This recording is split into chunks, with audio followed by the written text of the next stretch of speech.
John McDaniel's a Grammy and... Right. Live from NPR News in Washington, I'm Corva Coleman. The U.S. Supreme Court has struck down a federal ban on the gun parts called bump stocks. The device allows a shooter to fire a semi-automatic gun far more rapidly, imitating a machine gun. The Supreme Court ruled 6-3 the federal government went too far in banning these. Forecasters say southern Florida will get another day of significant rain. Some parts of the region have gotten about 2 feet of rain since Tuesday. At one point, the Gulf Coast city of Sarasota got 4 inches of rain in a single hour. Meteorologist William Churchill is with the U.S. Weather Prediction Center. He says Florida is finally going to get a break. We're winding down there. Finally glad to be able to say that. But we do have one more day today that's a little bit at risk, particularly for the Florida Keys, where they could get another 2 to 3 inches of rain today. The rain and flooding have been so bad, 5 Florida counties are in states of emergency. A federal bankruptcy judge is expected to order conspiracy theorist Alex Jones to liquidate his personal assets. That includes ownership in his media company, Free Speech Systems, or FSS. It's part of the defamation case Jones lost to Sandy Hook families. Jones lied about the 2012 school shooting, falsely claiming it never happened. NPR's Tovia Smith reports Jones has been ordered to pay nearly $1.5 billion in damages. Jones could lose everything from his personal gun collection to his social media account on X and his company. A court-appointed trustee for FSS says the company should also be liquidated under Chapter 7. She called Jones's behavior on recent broadcasts much more erratic and unhinged than usual, and increasingly poisonous as he's even promoted new Sandy Hook conspiracies. It's all diminishing the value of Jones' estate, she says, and any eventual payout for families. Even in a best-case scenario, the families will collect only a tiny fraction of what Jones owes them, and some families are disappointed that nothing would stop Jones from continuing to spread bogus conspiracies through a new company. Tovia Smith, NPR News. The UN's nuclear watchdog says there is evidence Iran is expanding its nuclear program. NPR's Peter Kenyon has more on what the International Atomic Energy Agency is saying. The IAEA said its nuclear inspectors had verified that Iran was feeding uranium into 3 cascades of advanced centrifuges at its Natanz nuclear facility.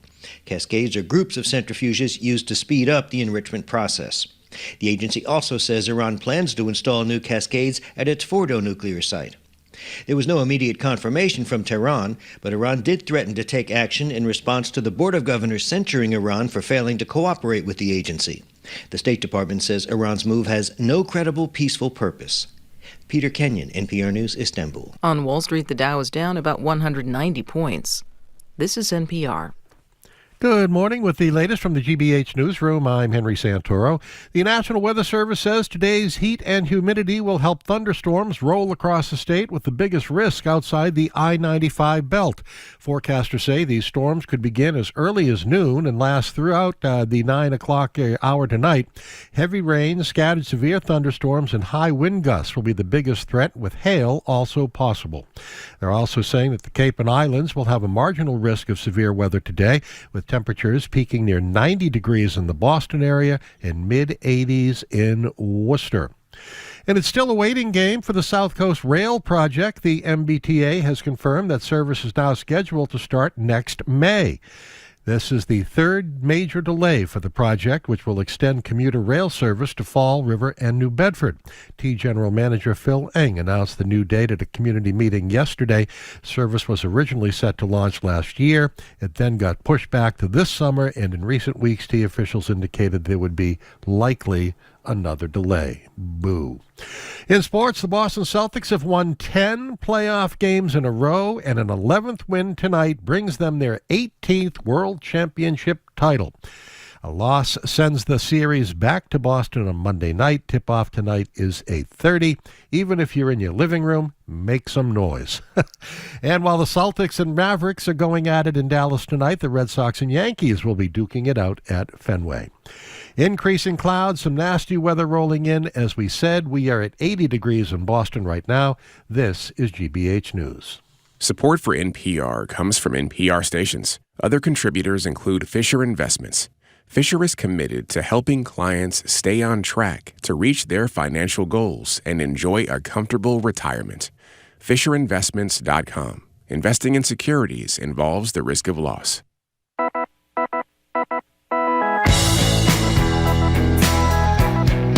Tease Jim Brady. I am Marjorie Egan. You're listening to Boston Public Radio, 89.7 GBH. We are broadcasting live as we do every Tuesday, Wednesday, and Friday at the Boston Public Library. And we are, thank you. Marjorie's applauding I'm for applauding for herself myself. here. That's right, Jim. And Okay. we are streaming at youtube.com/GBH News. We're going to be joined by Congressman Seth Moulton. On Monday, we'll talk to him about the what's going on with Israel and Gaza. Of course, he's an Iraq war veteran. We're going to be back here at the library on Tuesday, but not Wednesday. We will be broadcasting live from Brighton on Wednesday. We The will. library is closed because of Juneteenth, but we will be broadcasting from Brighton to celebrate the Juneteenth holiday. Hi. Hi. So since you started with an announcement, I figure I should too. Yep. We are intent today on not doing what we do every day, which is depressing the hell out of the audience. So as a result, That's right. We're going to be upbeat. we will not discuss the decision by the corrupt Supreme Court Yeah. on bump stocks until No, the 1 o'clock we hour. won't. And much more importantly, in about 25 minutes, you're going to be entertained by two brilliant Oh my Tony gosh. Award winners talking about this fabulously exciting Broadway Comes to Provincetown series this summer, and they're going to perform for us too, so please stick around. You know, for years we've been touting the expansion of outdoor dining as one of the glimmering silver linings of the bleak COVID era. Well, it appears that for some, that glimmer is wearing off.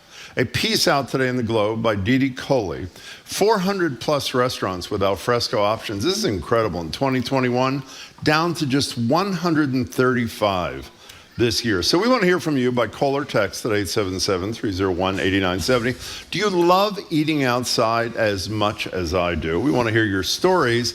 And what about the situation in the suburbs? And do you want to see cities and towns financially support the infrastructure costs for particularly smaller restaurants so that we can keep this outdoor dining alive? The number is 877-301-8097. You know me fairly well. Is Yep. there anything I like more than eating outside on a hot summer night? Well, or even a cold winter night? We've talked for years, Jim, about your European jaunts. We don't need to talk when you about my hung European around, hung on jaunts. the Champs-Elysees. I'm not hanging around the Champs-Elysees.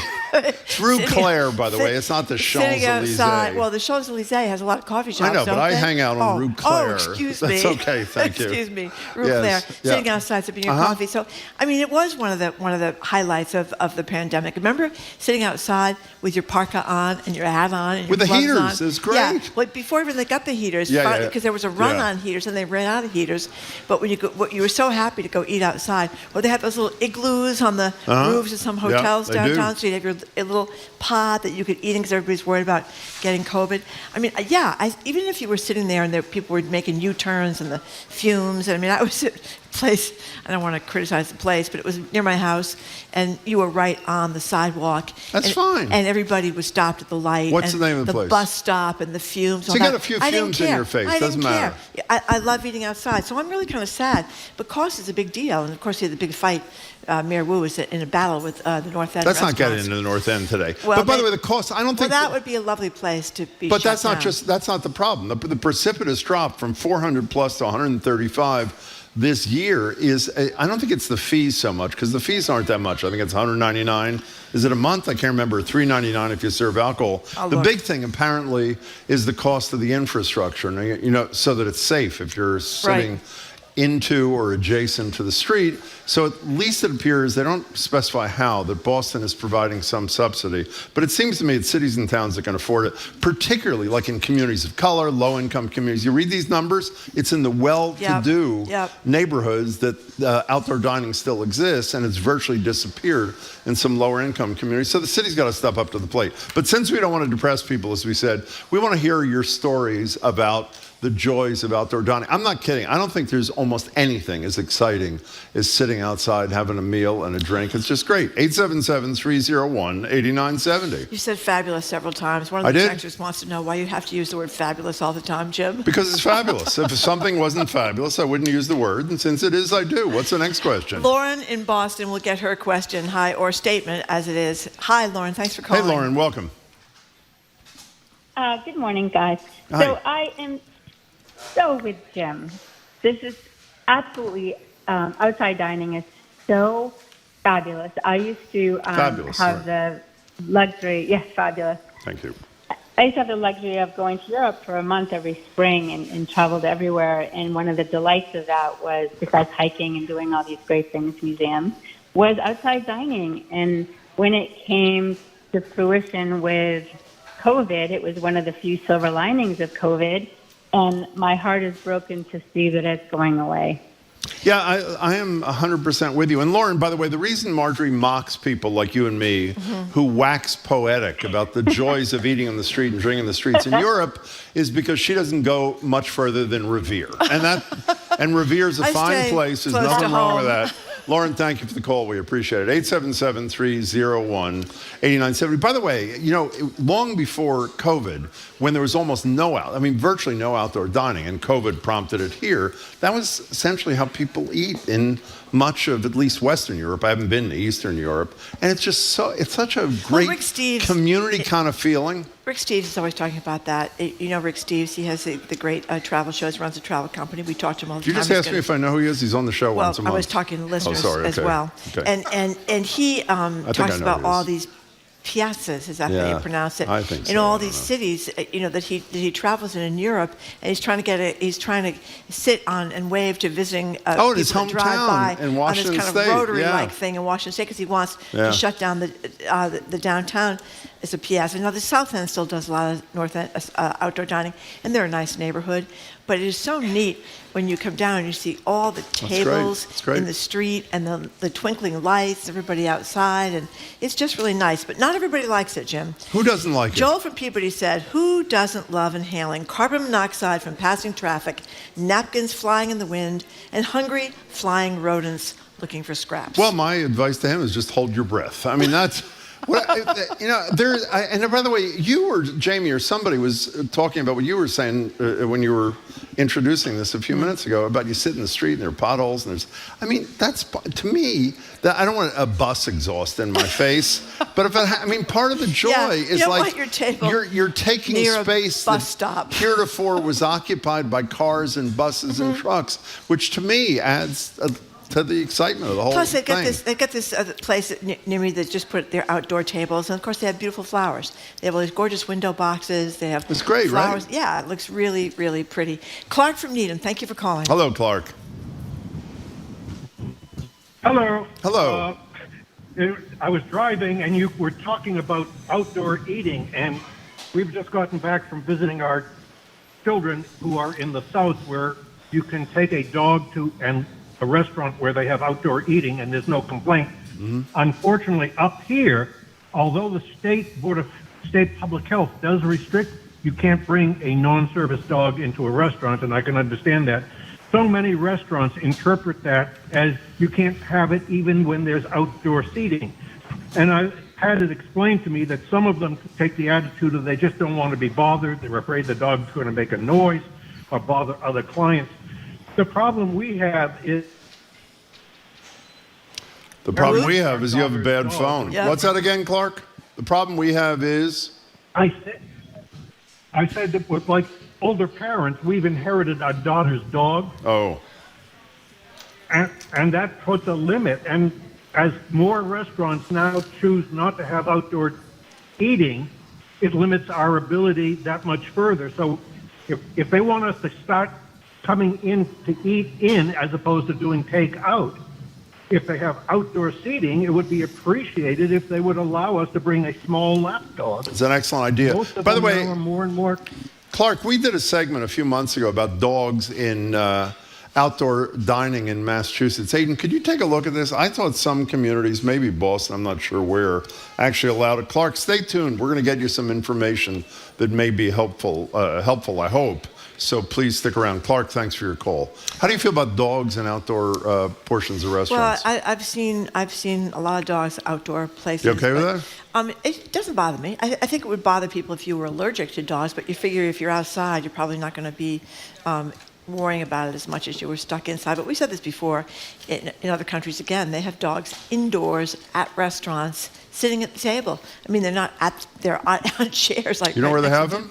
In France. Rue Claire. Rue Claire, okay, Jim. I don't know if they have them. That's in where Rue Claire. Jim hangs around. In I don't Rue know. Claire. I was like 10 years. I don't hang around anywhere. In any case, Clark, we're going to check out the info for you, so please stick around. 877-301-8970. You know, John from Winchester thinks the reason they have outdoor eating in Europe is because they don't have air conditioning. And that's true in a lot of places. They're having to get it now because of climate change. It's getting so hot over there in the summertime. And this person doesn't want to eat outside in the heat and the bugs and the humidity. They prefer to be inside, Jim. Let's go to Nancy in Framingham. You're next on Boston Public Radio. We're talking about the decline in outdoor dining, at least in Boston, according to the Globe. Hi, Nancy. Hi there. It's going to be on air again. Thank you. Thank you, Nancy. I like to go to Marlboro, for example, for therapy to get away from this Metro West. Wherever Marlboro is, yeah. Yeah. And there's Main Street in Marlboro with a string of restaurants, fine ones, I'll name them, have indoor and outdoor dining, of course, during good weather. There's Funky Murphy's Dress Well. They have a dress code, and that's good eating, inside or out. Yeah. And just very nearby is Bin for inside, outside dining and what? I mean, the problem, Nancy, I don't mean to be impolite. The problem is you got to go to Marlboro. And I don't, She's not from that the many Chamber of us. of Commerce up there, Jim. Not many of us are dining. I mean, Marlboro is a very fine place, I'm sure. Nancy, thank you for the call. We have information for Clark here. Thank you, Aiden. Dogs in Boston. There was an ordinance from Mayor Wu. We should have asked her the other day when she was here in May of last year. All restaurants and beer gardens with outdoor space in Boston can now apply for a dog-friendly space variance and could be ready to welcome dogs and their owners as soon as June 1st, meaning a couple of weeks ago or whatever it was, if their application is approved. So it's legal, assuming you get a permit from the city. So there you go, Clark. Come to Boston and have dinner with your dog. Nate from Swansea, you should get together with Nate from Swansea. What's he doing? Jim. He says, I find outdoor dining has always made me happier. I agree with that. So there you go. I totally agree with that. It creates a whole different feel. We'll give you his number and you guys can go out. I'm not going to call him. Be happy together. We're talking about outdoor dining. It used to be all the rage during the pandemic. Now, fewer places are offering it. A lot of the reason is cost. What do you think about outdoor dining on a beautiful day like today? It's supposed to get lousy later in the day, but from now until about 6 or 7 o'clock, it's going to be hot and sunny and maybe a few clouds. Would you like to be outdoor eating today? 877-301-8970 is the number to call or text. We are broadcasting live from the Boston Public Library and streaming at youtube.com/GBH News.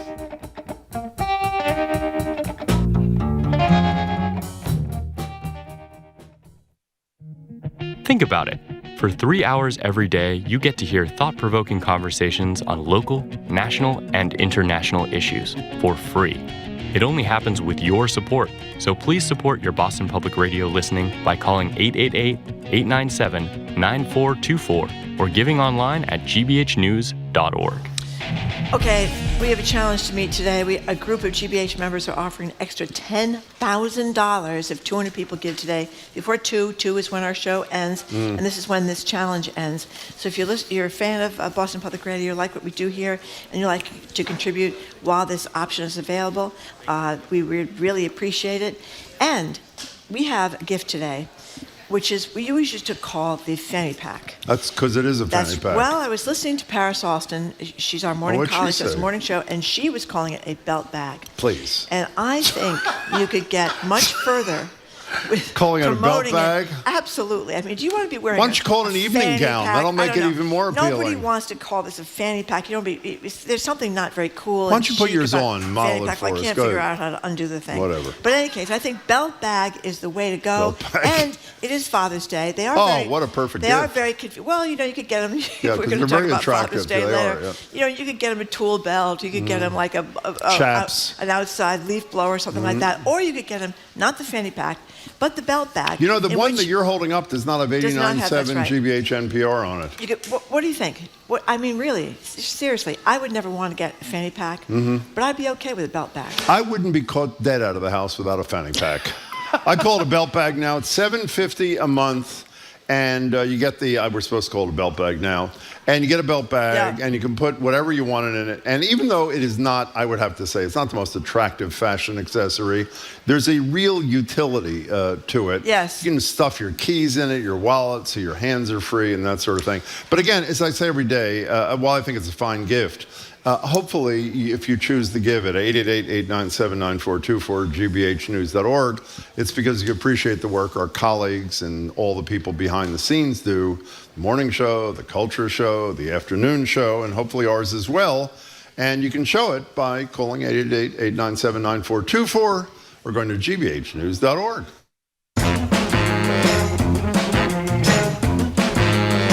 Welcome back to Boston Public Radio. Jim Browdy and Marge Regan. We're live at the Boston Public Library. The air conditioning is working. It started working again a couple days ago. We're streaming at YouTube.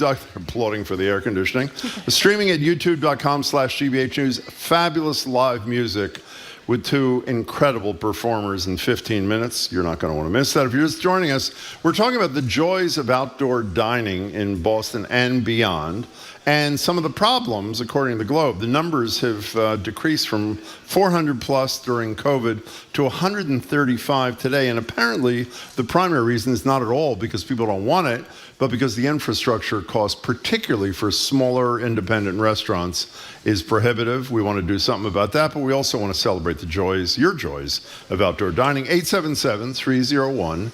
A lot of hostility from the texters about outdoor dining, Jim. What do you mean? Tell you. Well, Brian in Cambridge, that's where you live, says, I do. It's so romantic when a rat crawls across your Oh, foot that is really... while you are eating dinner. How many times have you eaten outside in your life? 100? 1,000?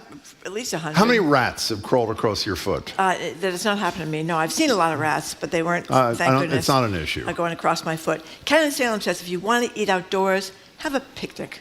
Otherwise, what is wrong with these people? Stay out of the streets. What a rotten attitude. I don't know. On the other hand, Drew from Reading says they went to an inn hike in Turkey and ate all 31 of their meals outdoors. What's an inn hike? I guess what you have, I guess you go from hike from inn to inn to inn. Oh, I'll be doing that. Oh, inn, I-N-N hike. I think that'd be kind of. Yeah, that'd be great for me. That'd be kind of neat. Yeah. Anyway, 877-301-8970 is the number. How do you feel about eating outside? Do you love it like Jim does? Do you hate it like the guy that just said Ken from Salem is really hostile about the whole thing, or not? Somebody else wants us to stop trashing, making fun of cities outside of Boston, Jim. I'm not making fun of cities. You ever been to Marlboro? No. Okay, well, I rest my case. Chef Johnny, you're in Natick. Welcome to the show. How are you, Chef Johnny? Yes, good. You just spoke to my friend Nancy about Marlboro, but what I was going to say, yeah, that's my friend. Outdoor, eating is good. There's one thing that I don't like about it. What is it? Is that we need to have the companies that manufacture umbrellas make them a lot bigger, because I was in Marlboro with Nancy, and it was kind of cloudy, and then all of a sudden it got so hot. Oh my God. I say to myself, a lot of these companies should make bigger umbrellas. And other things that I do. Chef Johnny, before you continue, do they allow hats in Marlboro or no hats? Yes. Well, you put a hat on your head, and then you don't have to worry about it. Exactly. But Thank you. Another thing, Please. I bring a little lunch bag with me, I'm sure and you if do. stuff gets cold, I take aluminum foil and I cover up some of the food so it keeps nice and hot. Oh, that is excellent advice, Chef Johnny. Did Chef Johnny and Nancy coordinate Well, this? apparently they are. Coordinate the calls? The two are. Okay. Chef Johnny, are you really a chef, or what's the deal here? Yes. What kind of chef? I've spoken before. Well, I've worked at Anthony's Pier 4. I worked at food manufacturing company, Sanity's. I make baklava. I can make all specialty things.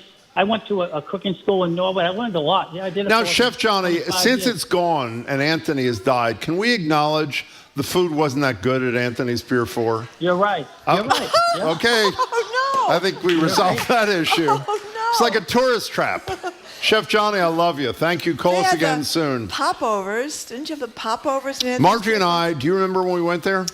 We went there before we went on a horrible night on a tall ship. Tall ship. We slept with 4 listeners the night from hell. It was a contest. For tall ship. It was a tall ship from Russia. Yeah. We got on the ship. There were 21 young Russians in underpants and nothing else. And you remember when I got up, if you'll excuse the expression, of pee in the middle of the night? What happened to me? Well, they had those fly things hanging down, and Jim had right flies on my head. all over his head. That was great. It was one of the most horrible nights. Started by the horrible meal at Anthony's Pier 4. It was really hot. We were all in these horrible bunk beds. Our boss snuck out in the middle of the night and left us there alone. Yeah, what happened to her? One of the texters says, Jim, they can almost picture Jim Brady with a fanny pack and maybe a pair of leather chaps. How do you like that? I've done it more than once. And somebody else said they just Googled belt bag and lots of fanny packs came up.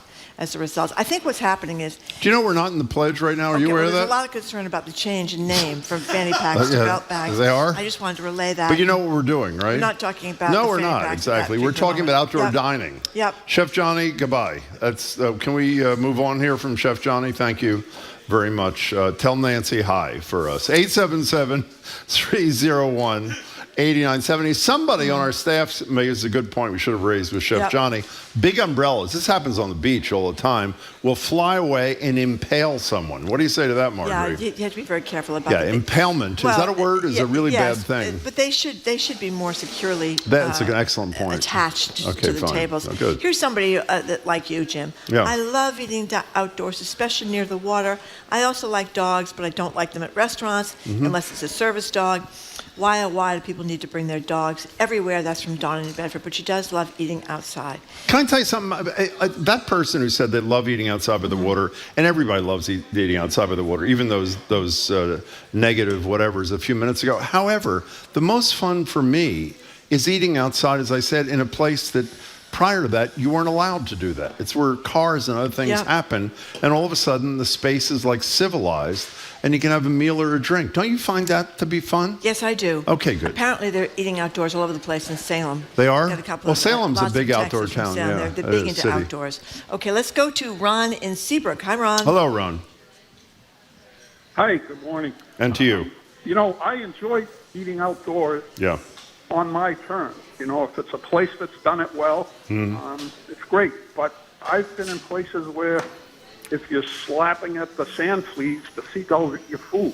I mean, it can be a negative way to go and spend your hard-earned money, too, you know? Yeah. Well, I don't think it happens that often, Ron. How many times has a seagull taken your food, Ron? I tell you, there's a place, Ron.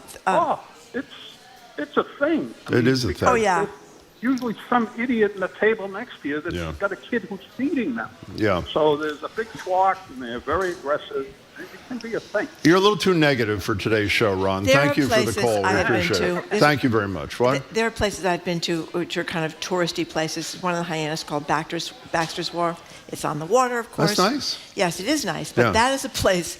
The seagulls are scoping it out, boy. Well, that's the problem. They're looking for the first person not to hold tightly to whatever they're eating, and they will come right down on the tables and grab the food and fly. I've seen whole sandwiches, lobster rolls. I mean, it's unbelievable. Well, there's another problem, which neither you nor I, they're also crapping all over the place. I mean, that is unfortunate. Did you bring that Well, up? that is what happens with seagulls. So it's a problem. Let's go to and Jack. Another texter would prefer if you don't say that you've slept with the listeners. I didn't mean I'd slept with the listeners. We were actually, well, since you bring it up, we were on this, what's it called? Tall ship. The Russian tall ship. It's a Russian tall We had to ship. sleep in triple bunk beds. Yeah. Marjorie and I were on the top of two separate, and the listeners were beneath us. And let me tell you, when they won the prize, these people, I don't think they believed this is what they were they thought winning. they were going to have some kind of deluxe trip Yeah, on so a do we. nice boat, and we wind What up. is that fly thing called? A fly trap? I don't know what it's called, but it's a fly strip. strip. It's strip. It hangs down, and it's all sticky. Sticks right to your face. And the flies are stuck to the thing, and they're not all dead yet. No, Some of that's them are the still problem. buzzing around trying to get away. Yeah, that's and the you problem. walk by it in the dark, and you get the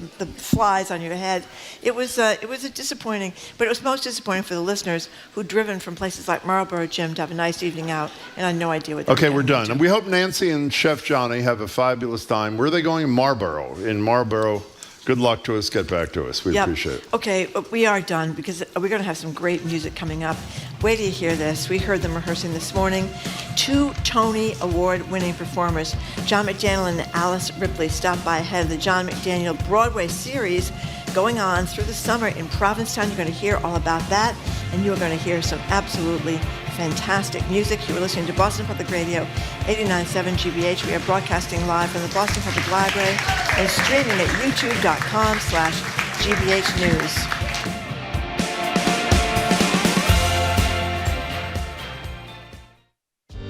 It's time to support Boston Public Radio on GBH. Listener contributions pay for the program and keep it on the air. You don't have to give much to make a difference. Please make a difference by giving now at gbhnews.org or by calling 888-897-9424. So here's the deal.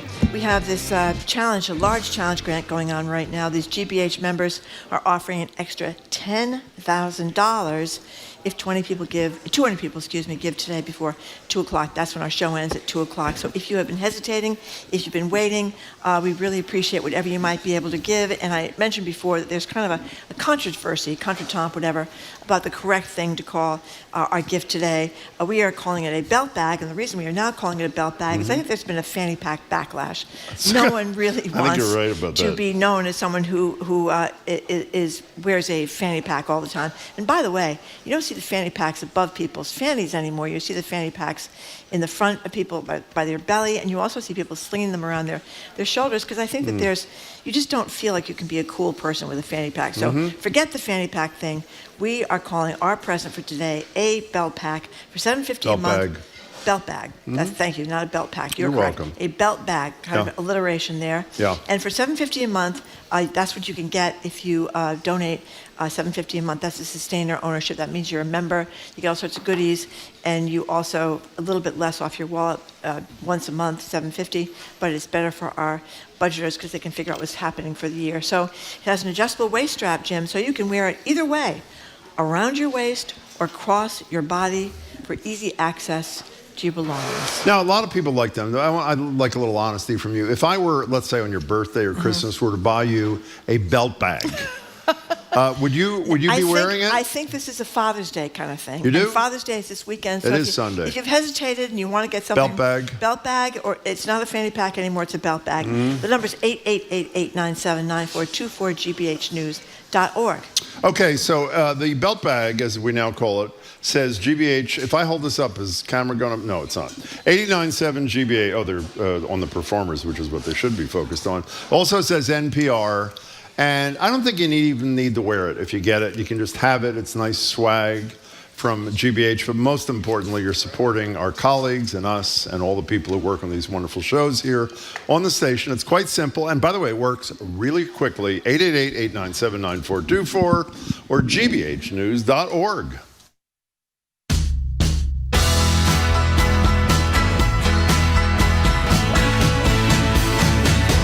Welcome back to Boston Public Radio. Jim Browdy and Marjorie Egan. Believe me, they're not applauding for us. Live from the Boston Public Library and streaming at youtube.com/GBHnews. It's time for Live Music Friday. Thank God. Broadway edition. Starting June 23rd and running through late August. Tony, Emmy, Grammy winner John McDaniel hosts John McDaniel's, the aptly named Broadway series at Provincetown's beloved Post Office Cafe. I think there are other sites too. We'll talk about it in a minute. And by the way, he has other great attributes. Go to his Twitter page and you will find the best Trump ridicule on the internet. Is that correct, John? Thank you very much. He's very proud, and he should be. Lucky for musical theater fans, John's managed to gather a dozen or so of his most talented friends for a truly stacked lineup of Broadway artists. Betty Buckley, who won a Tony for Roland Katz, Glee star Darren Criss, also some local titans like the great Mary Callanan. No one greater, though, than Alice Ripley, who won the 2009 Tony for Best Actress in a Musical as Diana Goodman in Next to Normal, which I saw at the time. Alice and John are here at the library. They're going to talk to us in a few minutes. But first, here's the mega-talented Alice Ripley singing I Dreamed a Dream for what my younger daughter used to call the Miserables, otherwise known as Les Miserables.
Beautiful.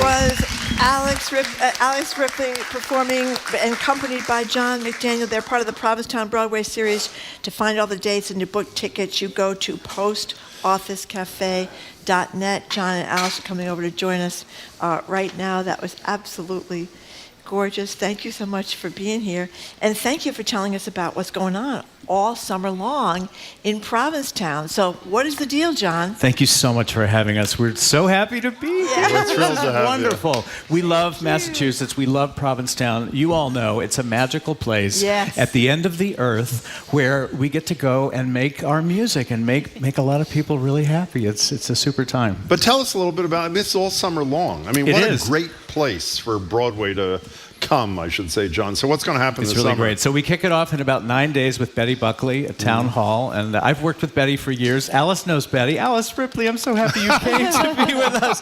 Alice knows Betty from Sunset Boulevard.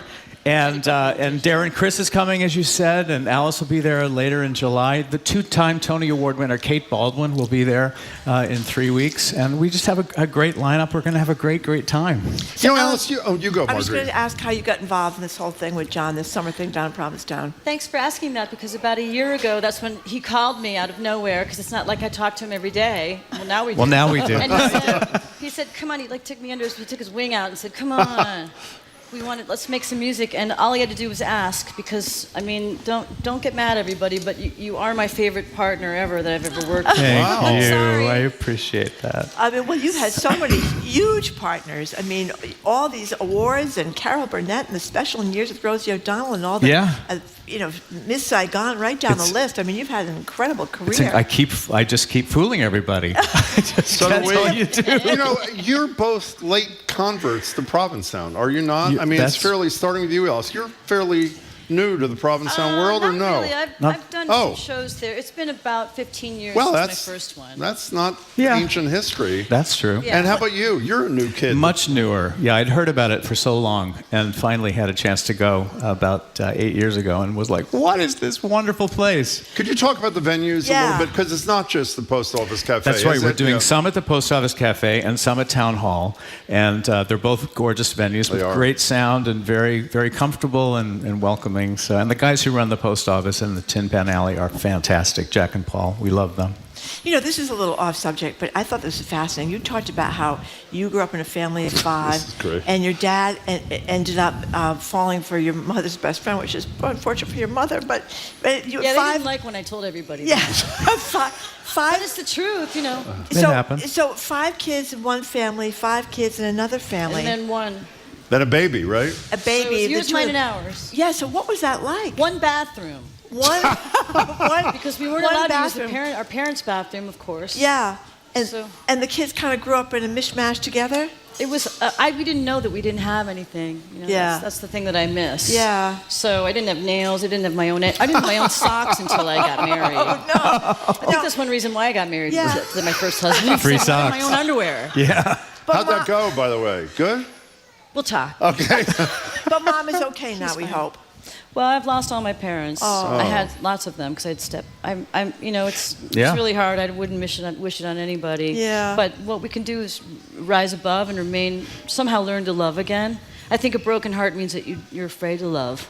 So your smile makes me, being here it really makes my heart open. We are thrilled to I've been watching GBH since I was. You have? You're kidding? Come on. Really? I mean, of course. Yeah. But we dropped the W. Shows. We don't say W. I say W. Right? I don't care. We're old. We still say W. Alice? WWW. Frontline, exactly. Masterpiece. Before we go to the pledge WG. break, and then you're sticking around. I mean this seriously. When you said John's your favorite partner, that was pretty sincere. What makes him your favorite partner? It's partly what we do here, but it's partly what we do off stage. The way that John knows how to manage me. He knows that I need a little bit, but not too much. I'm careful, and what can I say? We have a great collaboration. We really do. It's a great team, and also, you say yes to things. That's a good thing to do too. Yeah. So. We've been doing gigs all across the country, and we're heading out west in November, and we have a lot to look forward to. Yes, I have to say, as someone who lived in Provincetown when I was a kid, I can't imagine a better place to do this in the summer so true. than what you guys are doing. It is just perfect So true. and beautiful. You can stay at the Anchor Inn. I don't want to give an advertisement, but that's Go an right advertisement. ahead. Yeah, It's fine. Anchor in, we love you. And you know, commercial. I mean, what's more fun than P-Town? It's so much fun. Yeah. I'm with I you. had to get used to walking past a huge group of guys, and nobody stops to look at me. Nobody goes. Right. They just go. Right. Oh, well. And I go. Wait a minute. You know, just joking. it happens. You know, I want- then you see Leah Delaria. She hands out her flyer. You go see your show. Right. Do we have to go to a break? We too? do a break, then we're coming back and Because I wanna talk to them ask some you- more. I And they're wanna going to ask you perform about again, too. Cruises. Yeah. I'm very interested in that. Good. Okay, so we're going to a quick break, a little pledge break. We'll be right back. You're listening to Boston Public Radio, broadcasting live from the Boston Public Library and streaming at youtube.com/GBH News. More of John McDaniel and Alice Ripley in just a second. Quick pledge break. We'll be right back. Live, local, 3 hours a day, 5 days a week. Jim Browdy, Marjorie Egan, Boston Public Radio. It's here on GBH Radio because of your support. Now's your chance to keep the conversation going. Give online at gbhnews.org or call 888-897-9424. You know, I'm sitting here looking at Alice Ripley, and I'm saying, I don't. How many times you worn a fanny pack, Alice? I actually need more than one. Oh, you do? I've got Okay. quite a fanny. I'm just saying.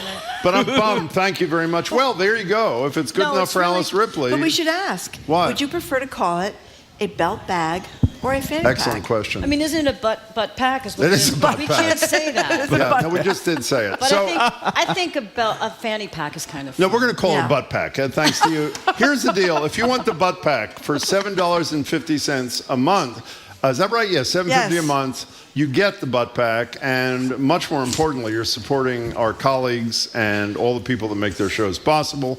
The bag is only available till 2 o'clock, and as Marjorie said, if 200 people give by 2 o'clock, I don't know what the running number is.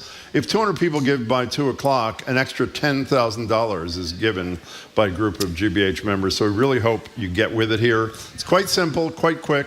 Feels pretty good if you support what you hear. It's 888-897-9424 or gbhnews.org. So I'm going to repeat what I've said earlier in the week. This is a tough time for legacy media like ourselves.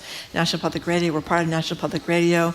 A lot of the sponsorships and the money that used to go to National Public Radio are now going to Facebook and Google and Spotify, and we're becoming in the same boat as a lot of newspapers are. It's much harder to get people to contribute. So if you are people that are fans of National Public Radio, you're fans of GBH, both our radio and our television programs here, this is a time when we need a little bit more help than usual. And I mean, who wouldn't be enticed by a fanny pack or a butt pack or whatever you want to call it, a belt bag? I mean, Father's Day is here. What father does not want to step out in the morning, Jim, with a little fanny pack around his waist? I think every dad does. So if you want to help out, again, the number's 888-897-9424, gbhnews.org. If we did not have these occasional fundraisers, we would have commercials all the time, which would really be horrible. And we've got this special deal going on just until 2 o'clock today, an extra $10,000 if 200 people give today before 2 p.m. That, of course, is when our show ends. And I always like it if people give while our show is on the air, because then Jim and I get the gold stars from our bosses. So 888-897-9424, gbhnews.org.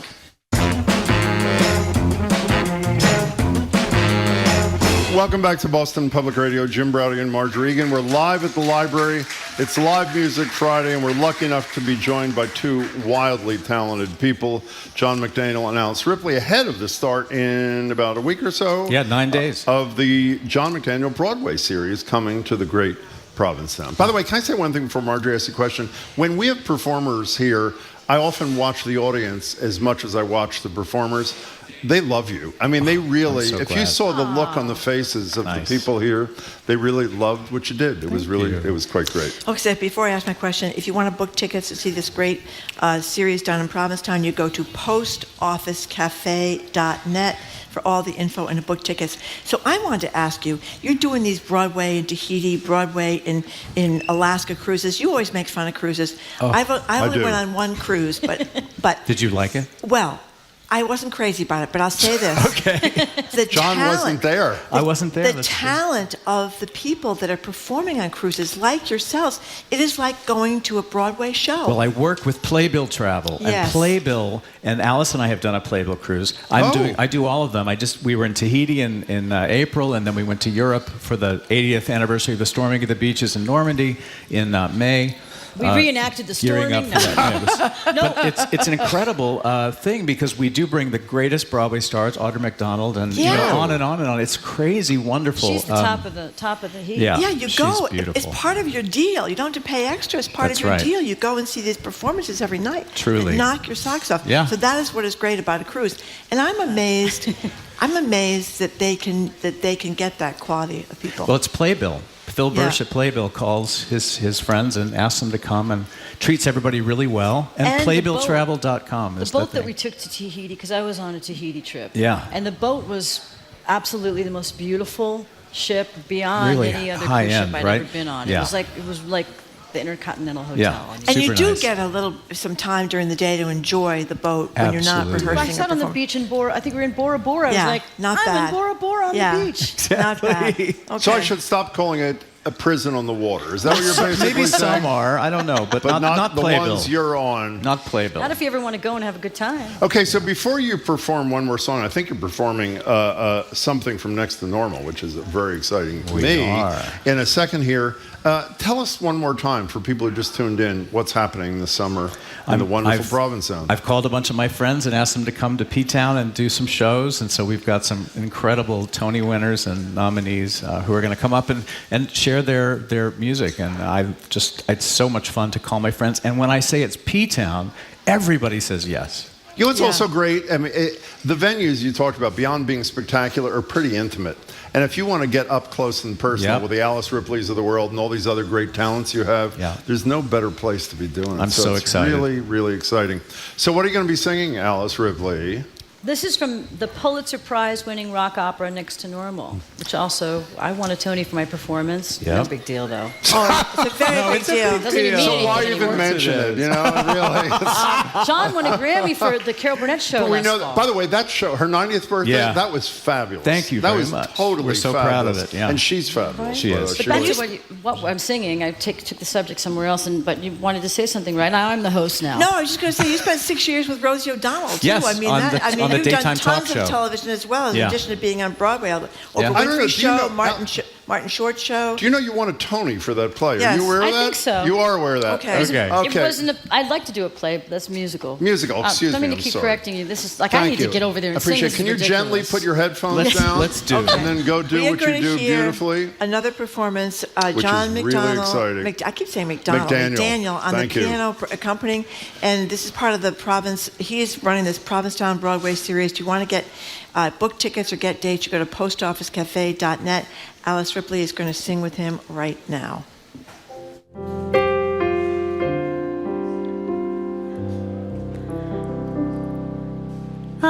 I miss the mountains. I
Spectacular. We have been speaking and listening to John McDaniel and Alice Ripley, Broadway stars, and Alice performs with John McDaniel as part of the Provincetown Broadway series, July 19th, July 20th. But the series is going on all summer long. There are a whole host of shows you can catch with big Broadway stars, Betty Buckley, Darren Criss, and more. To find all the dates and book tickets, go to postofficecafe.net. That's postofficecafe.net. Thank you so much, Alice and John, for coming in. After the new news, GBH's Callie Crossley is here. We're going to talk about the latest grift of Supreme Court Justice Clarence Thomas, the power of the anti-abortion vote, and Ticketmaster, who they're promoting in a big show across the country. It's Alex Jones, the guy who lied about Sandy Hook. You're listening to Boston Public Radio, 89.7 GBH, live from the Boston Public Library. It's BPR on GBH. Listener support is the most important and largest source of funding for GBH. Please take a few minutes to give right now. You'll be one of the many people who helps to keep BPR on the air. GBHnews.org or 888-897-9424. I'm Zach Finn, and I'm joined by Elizabeth Lavoie. And we have a challenge in effect right now. A generous group of GBH members will donate $10,000 in challenge money if we can receive 200 contributions coming up at 2 p.m.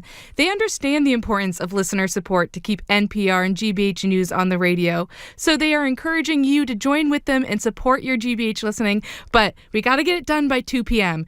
Go online at gbhnews.org or call 888-897-9424. And when you support GBH today only till 2 o'clock, we're going to thank you with our brand new GBH belt bag. The belt bag just has so much utility. Phone, keys, wallet, you name it. The black bag is that GBH 89.7 and NPR logos in white. So sign up as a sustaining member at $7.50 a month. Again, deadline's coming up fast here at 2 o'clock. After that, the belt will no longer be available. Please give online at gbhnews.org or call 888-897-9424. If you've never given to public radio before, we are talking to you. You listen every day. You count on NPR and GBH as your primary source for news. This radio station runs on idealism. It runs on the belief that you will see the fairness in paying for what you use.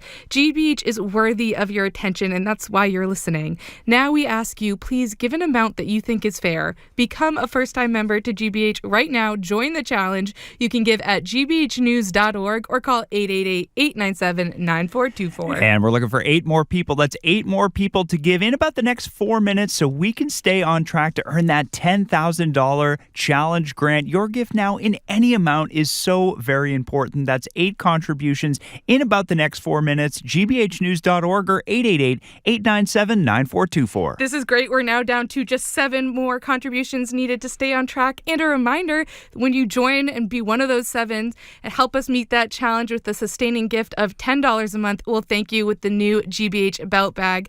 This offer also goes away at 2 p.m. You can look at it yourself at gbhnews.org or call 888-897-9424. And a couple of big GBH thank yous, 3 in fact. Big thanks to Catherine in Amherst, New Hampshire, Heather in Somerville, and Nicholas in Barrington, Rhode Island. They've stepped up this morning to support their BPR listening, and right now is the perfect opportunity to do the same. So give us that call, 888-897-9424, or go online, gbhnews.org. And we do have a $10,000 challenge grant in effect right now. To stay on track to earn this challenge, we need to receive 6 more contributions in just the next 3 minutes. This is so doable, but we need your help. Your gift, joined with others, will keep Boston Public Radio on the air and help to keep things on track so we can earn that challenge by 2 p.m. It's coming up. There isn't much time left. You can make your gift at gbhnews.org or give us a call at 888-897-9424. GBH has the news that gets you up to speed in the morning and keeps you informed all day long. Your contribution to GBH allows us to be an invaluable community service that's free and accessible to everyone. 888-897-9424 or go online, gbhnews.org. You listen to GBH throughout the year, so why not spread your membership out the same way by signing up as a sustaining member? You make a recurring monthly contribution from your bank account or credit card, so your contribution keeps giving all year round. And it only takes 2 minutes to set up at gbhnews.org or call 888-897-9424. All right, now we're down. We're looking for 5 listener contributions contributions in the next couple of minutes. Still time to get that call started. Staying on track is going to help us earn the challenge by 2 p.m. today. That means we can continue to keep BPR, GBH News on the radio in Boston available to all. 5 contributions in the next couple of minutes. GBHnews.org or 888-897-9424. And when you help us meet that challenge and become a member of GBH, your membership also includes access to thousands of hours of public television programs with GBH Passport. This is in addition to any other thank you gift, including the belt bag.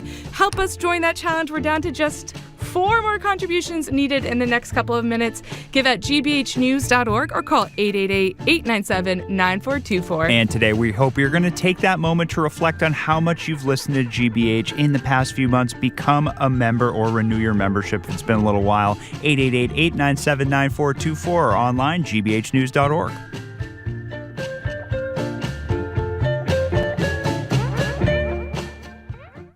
Funding for our programs comes from you. And the Boston Speakers Series, announcing its upcoming season at Symphony Hall for 7 evenings, featuring Liz Cheney, Andrew Lloyd Webber, historian Annette Gordon-Reed, and news anchor Chris Wallace. BostonSpeakers.org. And Rockland Trust Bank. Their team is dedicated to bringing the vision of your business to life, providing support and advice tailored to your specific goals. Rockland Trust Bank, where each relationship matters. Member FDIC. I'm reporter Esteban Bustillos, and you and I are listening to 89.7 WGBH, HD1 Boston, online at gbhnews.org. GBH News with NPR, what matters to you. I'm Jim Brady, head on Boston Public Radio, hour number 2. GBH's Callie Crossley is here on why Ticketmaster thinks it's okay to make big bucks on Tucker Carlson and Sandy Hook denier Alex Jones.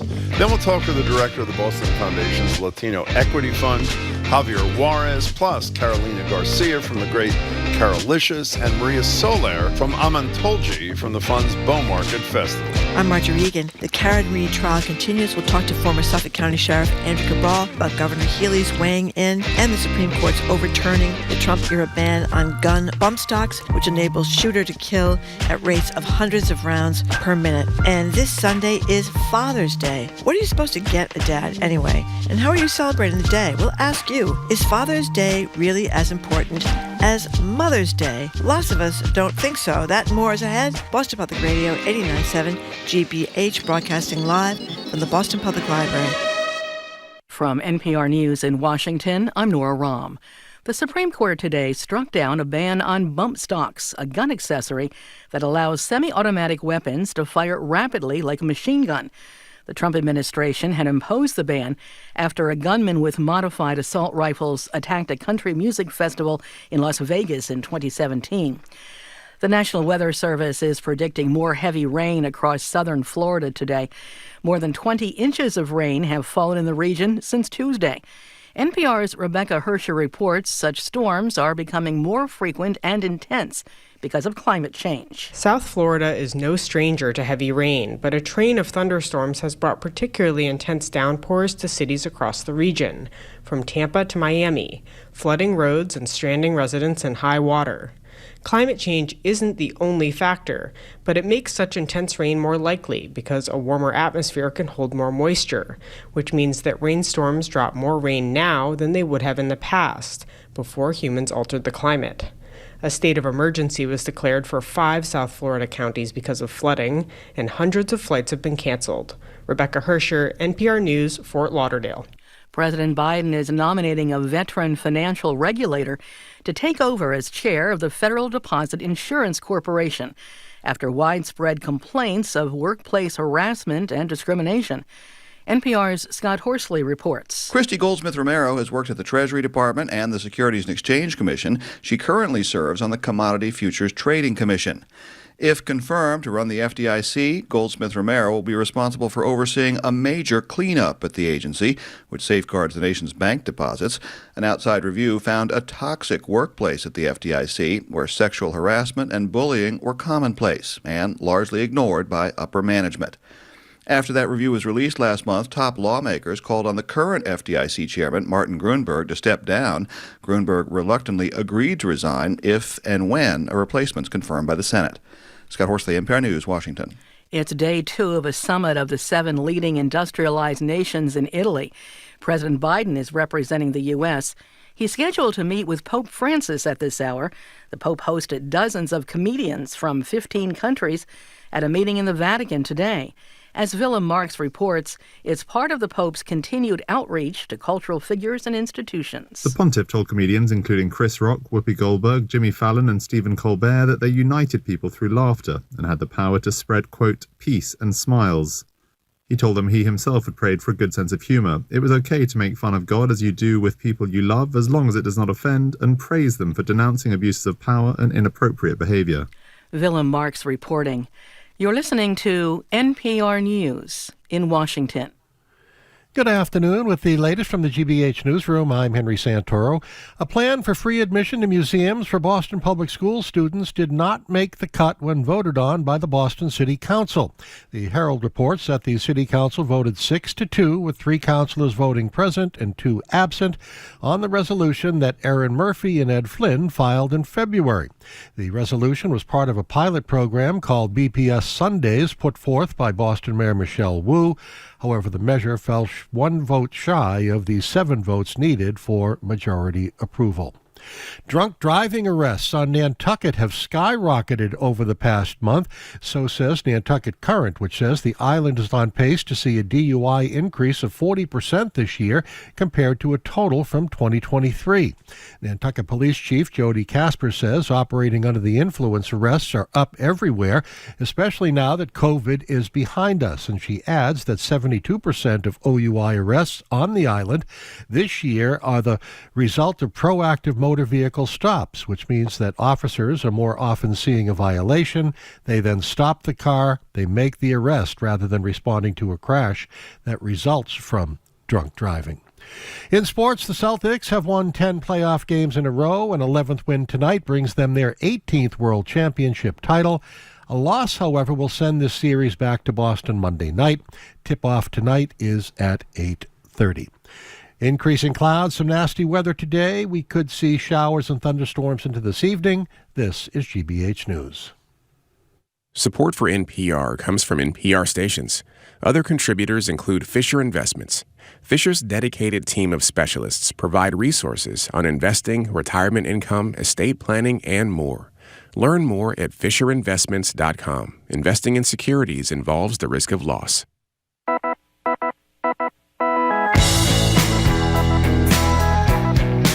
Welcome back to Boston Public Radio. Hour number 2, we are broadcasting live from the Boston Public Library. We're streaming at youtube.com/GBH News. Hello again, Jim. Hi, Marjorie. I'm looking at CNN, which says it's Trump's birthday today, so I'm not bringing it up for that reason. I mentioned before when John McDaniel was here, on his Twitter account, he reposts all these things about Trump. My favorite one is he retweets, I think this morning or yesterday, remember Trump went to Capitol Hill to meet with the Republican members of Congress? Yep. He retweets a tweet from Adam Schiff, the congressman running for the United States Senate, and is a picture of Trump with all the congressmen, and it says, "Bring a felon to work day," which I thought was pretty cute. In any case, we're joined at the desk by Callie Crossley. Callie's host of Under the Radar with Callie Crossley. You can catch her at Sunday nights right here on 89.7 at 6 o'clock. You can also hear Callie commentaries on Mondays for GBH's Morning Edition, and she's also the co-host for GBH's Culture Show, which airs daily at 2 o'clock right here at 89.7, and the Week in Review version is today, which is at the Boston Public Library. So if you're here, stick around, and if you're not, come on down. Hi, Callie. Hello. Hello. Callie Crossley. Well, we're going to talk a little bit later with Andrew Cabral about the Supreme Court's decision today to reverse the prohibition on bump stocks. Those were the adaptations of guns that allow you to kill people even faster. But and Clarence Thomas wrote that decision. But before we talk about that with Andrew, I want to talk about with you, Clarence Thomas. Another apparent grift here is that he didn't disclose. We've talked a lot about how he was taking money and taking trips and extravagant vacations with this guy, Texas billionaire Harlan Crow, who has business support before the Supreme Court. Now he's done even more that he didn't disclose. Yeah, I mean, so he took 3 more trips than were previously known. They point out that the trips happened before the rule change. You know, they did try to change the rules, or he's supposed to discuss this or disclose this because it's described as hospitality. From your friends. From your friends. Yeah. So if your friends have a private jet, you can just fly around with them, so much the better, I guess. But he did not disclose them. And honestly, I just would love to know why. Anyway, he went to St. Louis to give a speech. Then he went to Montana. They can't figure out why he was in Montana, but, it's a lot of fishing and whatever, so people figure there was some of that. And then he made a stop in Dallas where Harlan Crow lives, and then he went round trip to Savannah, Georgia, where he has family. So one would assume he was doing some kind of, family thing. Then another trip to San Jose, California. Anyway, I'm at a loss. Seriously, It's really. I think it's embarrassing. Well, I don't know why he's not embarrassed. He's embarrassment free. Yeah. But there's another issue here. I have to say, the reporting on this in the last couple of days and before this, I think misses part of the point. All the focus is he has an obligation to disclose and he chooses not to, which is important. Yes. The real question is that he does these things to begin with, disclose or not.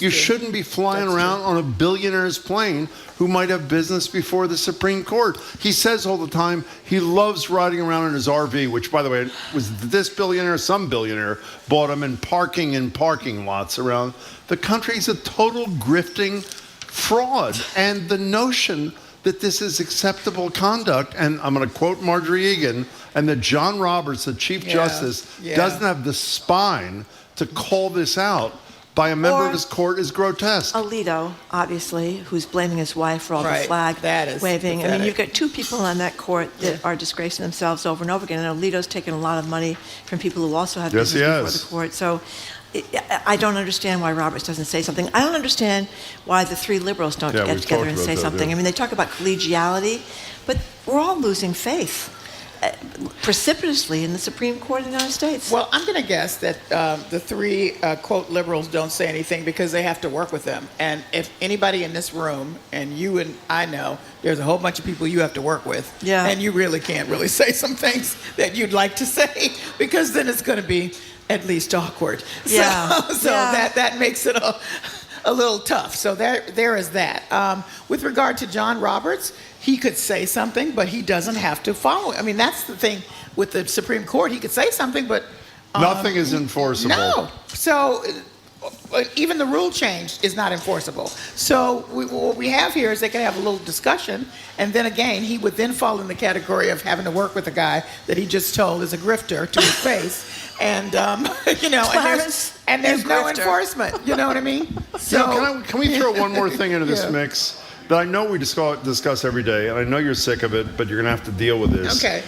Bill Kristol, he's still very conservative, but he hates Trump, which I admire him for, tweeted this morning that it's been 6 months since the special prosecutor Jack Smith asked the Supreme Court for an expedited ruling on the immunity thing. And if anybody thinks this is not being held up in an effort to play into Trump's delay strategy so there's no trial on the insurrection-related charges until at least after the election, and the fact that the American people are not out of their minds angry over this is so depressing to me. It's horrible. Well, I understand it, but part of the issue is there's a lot of trials. And if you're not paying attention, you can't keep up with which one has been delayed or not. This obviously should be a main one to pay attention to because so many others hinge on that decision, which is why it was supposed to be expedited. So maybe people didn't understand the court, the meaning of the word expedite. You sit on something for 6 months, that is no way. There's no expedition anywhere happening there. It's just sitting there. By the way, can I just say one more thing about it, which we haven't said recently? For people who think we're playing with the facts here, what's the name of the judge? Is it Chutkan? The judge in the insurrection-related thing said early on that whenever a trial date is set, which obviously is not set anymore until the Supreme Court decision, she would give both sides 2 months to prepare. So if they do what we're sure they're going to do, which is delay it till the end of June, that's through July and August, and by the time all these preliminary motions happen, and most judges, including, by the way, the judge in New York, Merchant, who said, I'm very respectful of the fact this guy's running for president. We don't want to interfere in that if we possibly can. They're not going to have a trial in September or October, which means the American people don't know if a former president who wants to be the next president is being convicted of trying to overthrow the government of the United States of America that he wants to head. It's just unconscionable to me. We're talking to Callie Crossley. It is unconscionable, but then you have people flying around in jets and not disclosing, at the very least. So many of us have speculated that abortion is going to be a huge issue. Well, it's obviously a huge issue, but that it might even that might be Biden's best hope of winning this thing, which is so close. A record 32% of U.S. voters now say they'd only vote for a candidate who shares their views on abortion. I don't know if that's enough, but it is significant. So what do you make of it? Well, it's enough because we've been discussing at this desk now forever, that in all of the states that matter at this point, any movement, any small movement makes a difference. So it does matter. The question is that the only issue upon which they will vote? And as you continue with this study, it turns out that it's one that's high up, but if you put it in the context of other issues that people are concerned about, maybe not rise to the top. So then you don't really know what this 32% looks like in the end, because if you put it next to, let's say, economic pressures, people can say, well, this is very important to me, but I'm sick of the loaf of bread being $6 or whatever. So it's really interesting. I think what's important here is that overall we're talking about that the record share, as this study proved, of the U.S. electorate, which we keep talking about, is pro-choice. This conversation continues, and I guess people don't believe it, but there it is. So. We should mention even too, our poll that we did here, at the GBH poll, the question was asked: did people think that the overturning of Roe v. Wade was appropriate? No, overwhelmingly. Is this an issue, a serious issue? Yes, it is. Overwhelmingly. Can I say one more thing here, though? I'm sorry. This is important for people to know. While the mifepristone case yesterday was kicked down the road until after the election on a technical issue, most people don't know there's another huge abortion issue that's going to be decided by the Supreme Court. I think one they can't dodge, this whole Idaho case and whether or not emergency care has to be given to a woman in the form of an abortion. Under Idaho law, she has to be dying. They have to determine that she's dying before they provide her emergency care. That could be not only a huge issue for women in this country, but a huge issue in this election, depending upon what the Supreme Court does. Well, I would refer you to a really amazing documentary done by ABC called Impact, which gathered together about 20 to 30 women in that exact position, and they were almost dead. And the quote that I remember from one of the women is that as she prepared to die, this is her husband, because they would not treat her, she then made a hair appointment, which sounds like, what? And she said, because my hair is in twists, I knew my mother wouldn't know how to do that when I died. So I wanted to do it before I died. Wait a minute. This is the level of all of these women. Nobody was seeking an abortion. This is a whole group of women who've been caught up. Same thing with the drug. Because the drug is used to have people who have miscarriages or on the brink of an emergency treatment. People don't know how broad that constituency is. So that's a group of all of these women who found themselves in that position, and at each turn they were told, sorry, you don't look like you're dead yet, so we can't do anything. I'm embarrassed to say I have not seen this, and I should. It's called Impact, and that's on ABC. It was an ABC a few months ago. I just sat on a journalism award where we awarded it. It's really impactful. I will see that this weekend. And there are many more. There was the recent story with the man, and I forgot what state he was in, that took his wife. It became a big deal, and they wouldn't treat her. Same thing. So these are not the people that they think they're aimed at. They think they're aimed at in their minds, flighty young girls who are looking for some kind of easy contraception. This is not what it is. It is not what it is. I have, many people that I know, particularly in my family, who are against abortion, are not against abortion in all cases. And I think that was one of the big calculations they missed. They don't like the flighty girls. Yeah. This is something different. Right. And you're going to be hearing way more from these women because literally every single one of them in that group at ABC and the other stories that have come out, including this man, who I can't remember what state he's from, the wife was damn near dead. Can I just say, I totally understand what you're both saying, but I assume we'd all agree, even, quote, flighty girls are entitled to control their own I'm bodies. not saying they're not. Yeah, I know. I'm just saying that that the folks who are so determined just didn't factor this large constituency in mind. They painted a picture that isn't true. That's what I'm saying. Is basically what they've done. Yeah. The big reason people have abortions is poverty. Yeah. Anyway, quick pledge break. We'll be right back with more Callie Crossley. You're listening to Boston Public Radio 89.7 GBH, broadcasting live from the Boston Public Library and streaming at youtube.com/GBH News.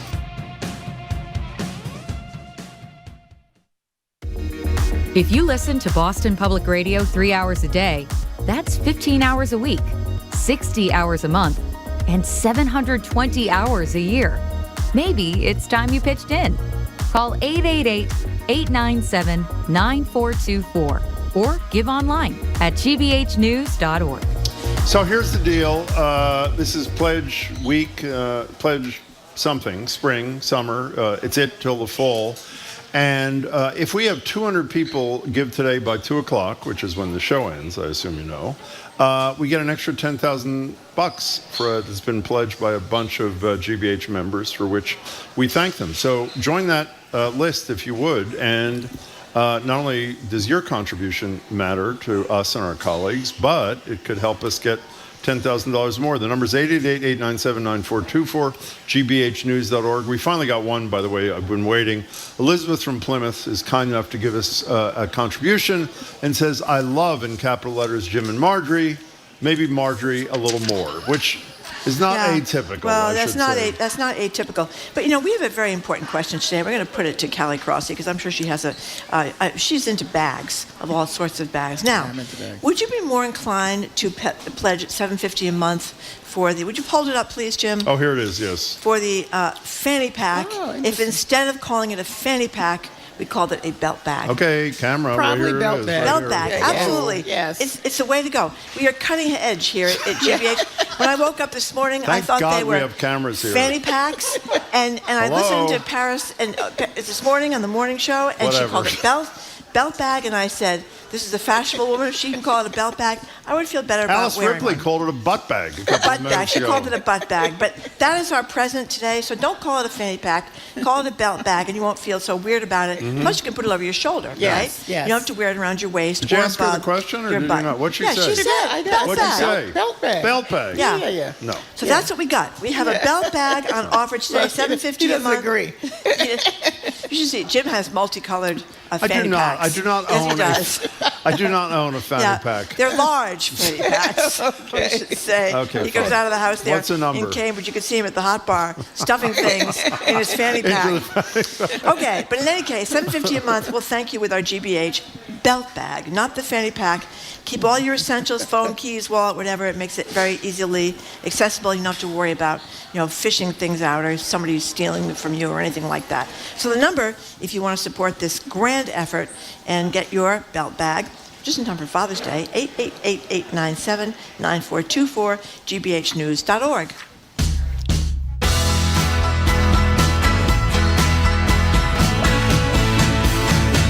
Welcome back to Boston Public Radio. Jim Brady and Marjorie Egan. We're live at the Boston Public Library, and we're continuing our conversation with our colleague, Callie Crossley. Okay, I mean, it's like an endless litany of disgraces. Here's another one. The Congress wants to investigate Ticketmaster and all their strange fees and stuff like this. Well, apparently, they're doing the show with Tucker Carlson and Alex Jones, who lied about Sandy Hook. But they called on their website Tucker Carlson, who was too much even for Fox News, the leading voice in American politics. Wow. What'd you think about this? Well, I think he wrote it. Yeah. That would be my first inclination. I am a little bit stunned. I'm particularly stunned that Alex Jones is on. Yeah. I mean, Tucker Carlson by himself is one thing, but to have Alex Jones and fresh off the trial where he's, had to admit that, yes, he made up this stuff, and yes, Lied. the kind of pain that he caused these parents saying that this did not happen, your kids weren't dead, it was a conspiracy. I mean, I can't. How do you wake up in the morning? I just don't even know how you do that. And why would you want to associate yourself with that?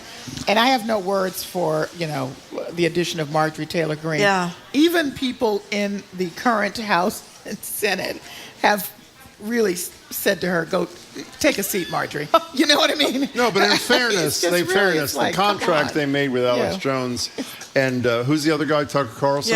Yeah. They said you have to include one of the 3 dumbest people in America, and Marjorie Taylor Greene was the only one who's available. By the way, the one piece of good news that we should focus on here is Alex Jones appears to me to be this close to losing everything he's got. That's what he said. His show, his money, his whatever, because of this successful litigation by the parents who suffered unimaginably we should be clear. because of his lies. He lied and said they were crisis actors, that these children were not really dead, and then you would have his followers go up to these poor parents and assault them and attack them. And say, why are you doing this? Yeah. So you're all part of a conspiracy, blah, blah, blah. So I guess, and their children are dead. So I guess the question is, doesn't Ticketmaster and Live Nation, don't they have enough money? Why would they do this? No, apparently not. So I guess the question is, does anybody ever have enough money? Apparently not. That's the larger question. I would also point out that just Carlson is one of the top promoters of the Great Replacement theory. That's right. That's the idea favored by white supremacists that accuses the Democratic Party and wealthy Jewish figures like George Soros that third world migrants are here to, take over the country and replace white people. So there is that about Tucker Carlson. There is one thing to say about Alex Jones being on this tour, as bad as it is.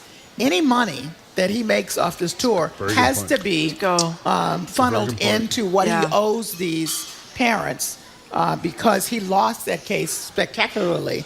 And so he owes them for life. Yeah, but can I say, done it. that is technically correct. Yeah. But all I can say, and I know I'm theoretically a lawyer, O.J. lived a pretty good life. Yes, he did. High on the hog, despite the fact that he was required to give all of his revenues to the Goldman family and others, and he lived a pretty good lifestyle. So I don't know what the law is around bankruptcy and these court findings, but go ahead. I'm sorry. I would just say that with OJ, he had some NFL football stuff that protected him that couldn't be touched. Yeah, his pension and stuff like that. Yeah, so there was that. Okay. So I don't know that Alex Jones is anything of the like, but I could be wrong. Speaking of not enough money, we only have a couple minutes here, but I really felt bad for Elon Musk when the court said that he couldn't get the $45 billion compensation package. By the way, that's with a B for being head of Tesla.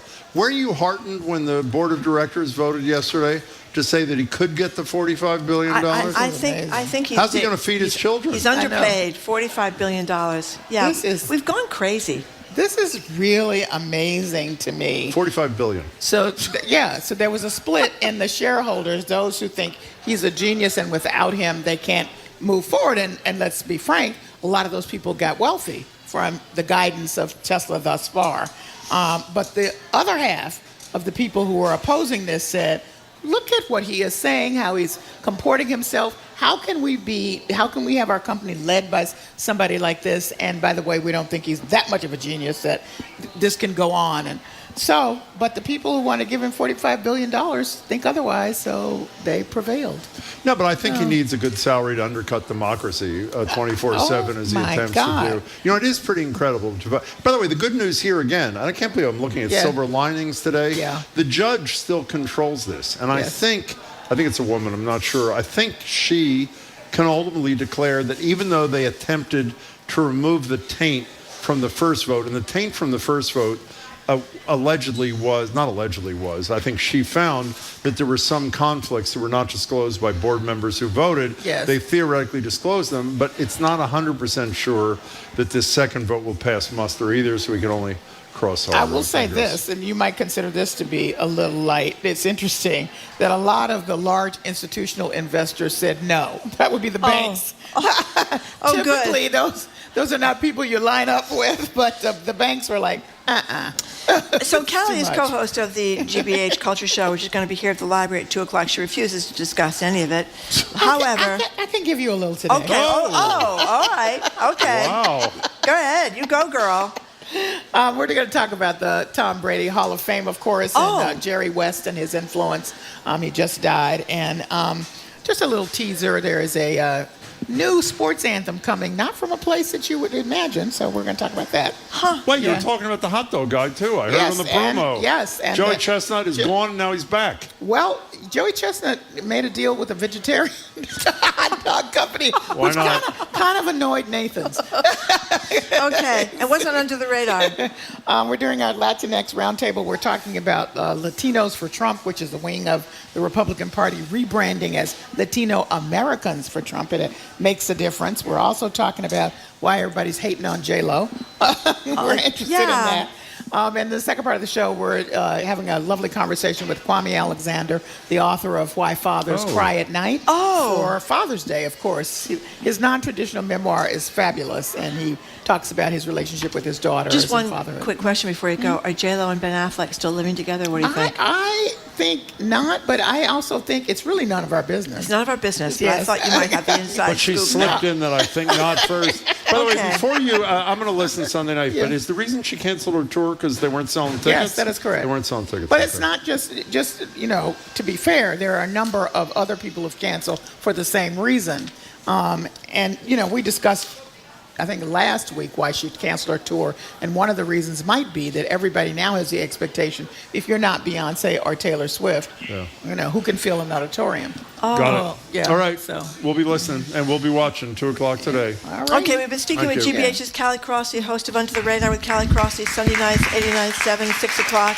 You can also hear her Callie commentaries Mondays for GBH's Morning Edition, and she's host of GBH's The Culture Show, which airs daily at 2 o'clock right here at the Boston Public Library. This week it is, of course, their Friday Week in Review, and they'll be on right after the 2 o'clock news right here at the BPL. Okay, after a quick break, we're going to talk with Latino business leaders ahead of this great big festival. It's free at Bow Market, celebrating 10 years of the Latino Equity Fund with food and crafts and fun and games. Going to hear all about it up next. You're listening to Boston Public Radio 89.7 GBH. We are broadcasting live from the Boston Public Library and streaming at youtube.com/GBH News.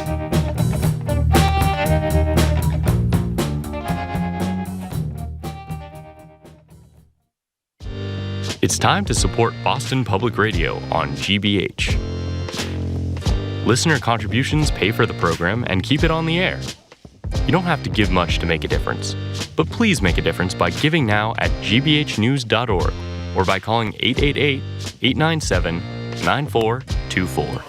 Okay, so we want to thank very much people who've taken the time in this pledge break. We have these a few times a year to raise money, because most of our money comes from the generosity of listeners like you. So we want to thank Evelyn in Worcester, who said GBH has been a companion and source of information as well as entertainment. Listening always makes me feel enlightened. Thank you very much, Evelyn in Worcester. Pat in Cohasset says, I rely on Jim and Marjorie to keep me sane and entertained every day. They are the best. I would like to say I like to read these things. They make me feel really good, Jim. Me too. So Me it's too. nice to hear these things. And here's Teresa in Weymouth. I just love GBH. I listen in my car. I watch at night.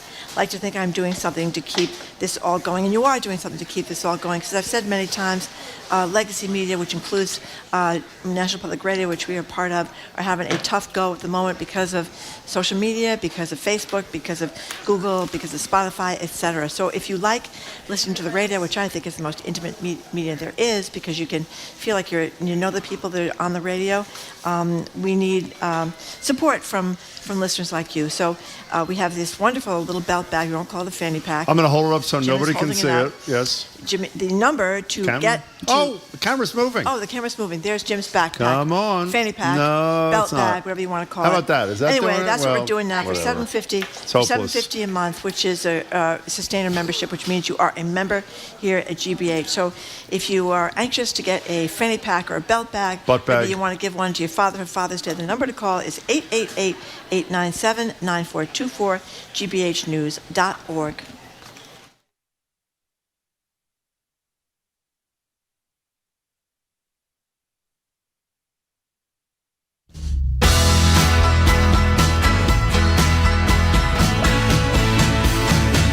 Welcome back to Boston Public Radio. I'm Jim Browdy. She's Marjorie Egan. We're live at the library, streaming at youtube.com/GBH News. This month, the state's only Latino-led philanthropic community fund turns 10 years old.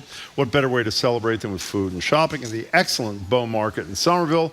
The one-day festival is Friday, June 21st, called Palante, Spanish for forward. We're joined now by Javier Juarez, who's director of the Latino Equity Fund at the Boston Foundation, as well as two local business leaders who'll be there and who also happen to own businesses already in Bow Market. For more information on the whole deal, we'll tell you again, TBF as in the Boston Foundation, tbf.org/events. Carolina Garcia, who we know well from the library, from the great Venezuelan eatery Carolicious, and she brought food. You are wonderful, Carolina.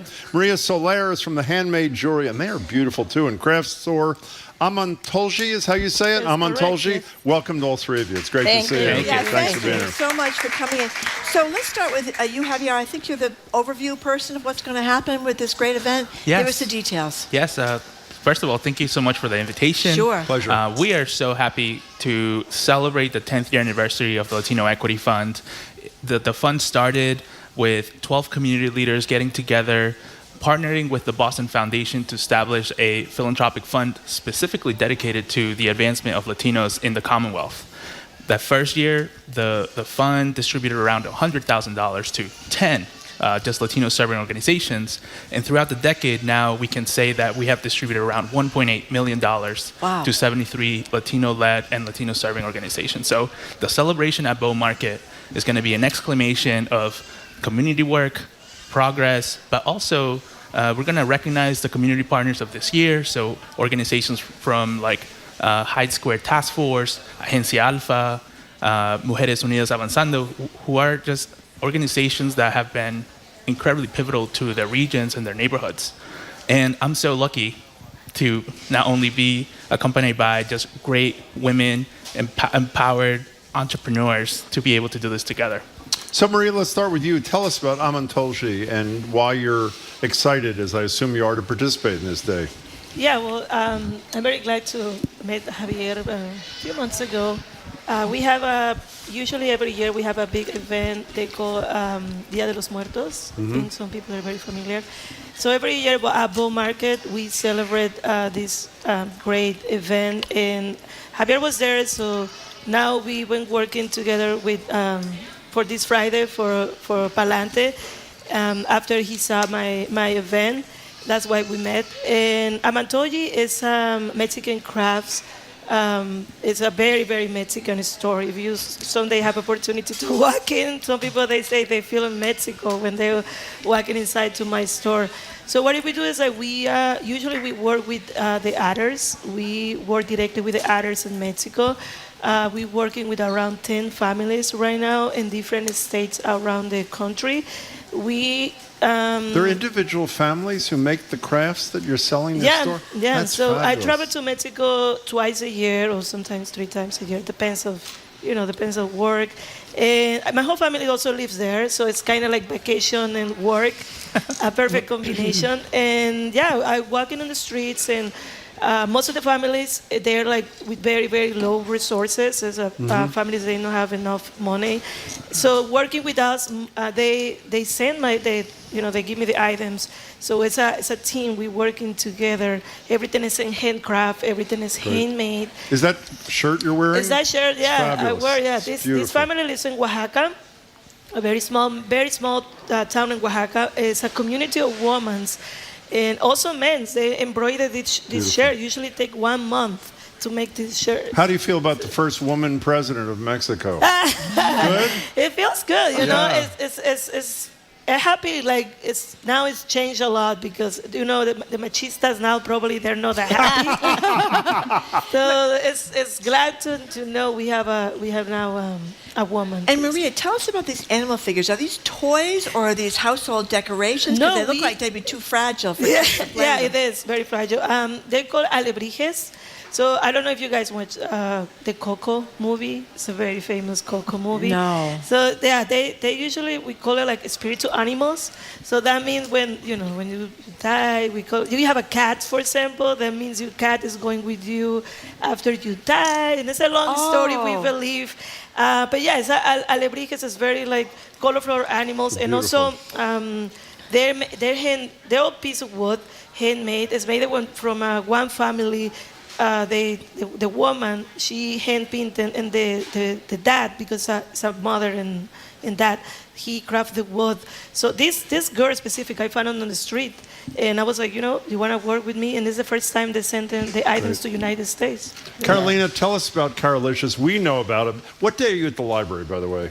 Every Thursday, Unfortunately, 11 to we're 4. not. 11 to 4. Tell us about Carolicious. Well, Carolicious is an entrepreneur from two moms from Venezuela.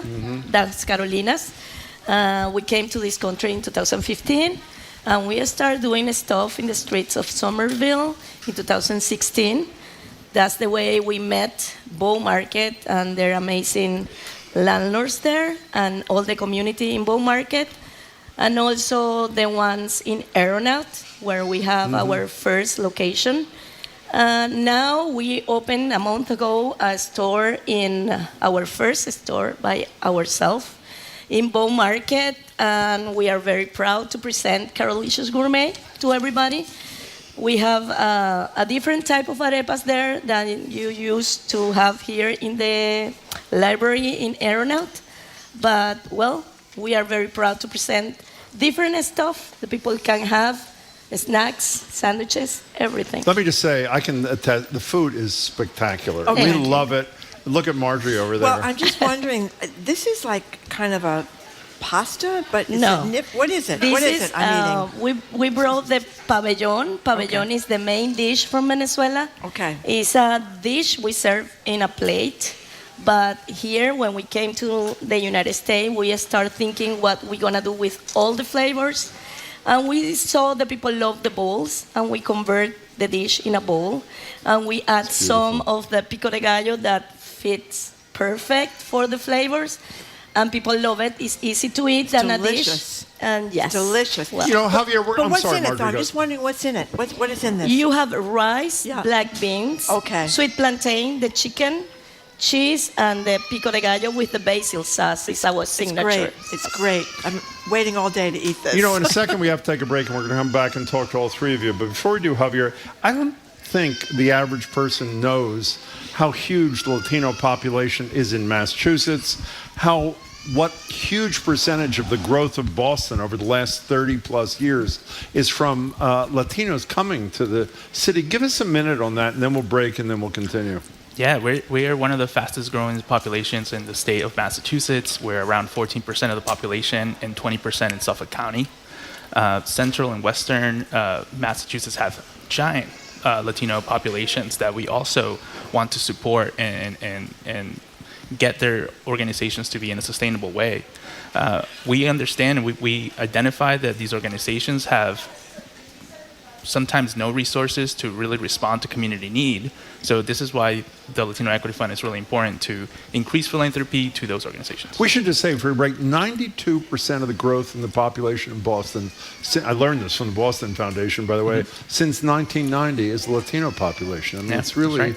It's huge. Okay, we were talking with Latinx business owners ahead of this great festival at the Bow Market in Somerville. We're going to tell you all about what to do, how to get there. We're going to take a quick break first for pledge. We'll be right back. You're listening to Boston Public Radio, 89.7 GBH, broadcasting live from the Boston Public Library and streaming at youtube.com/GBH News.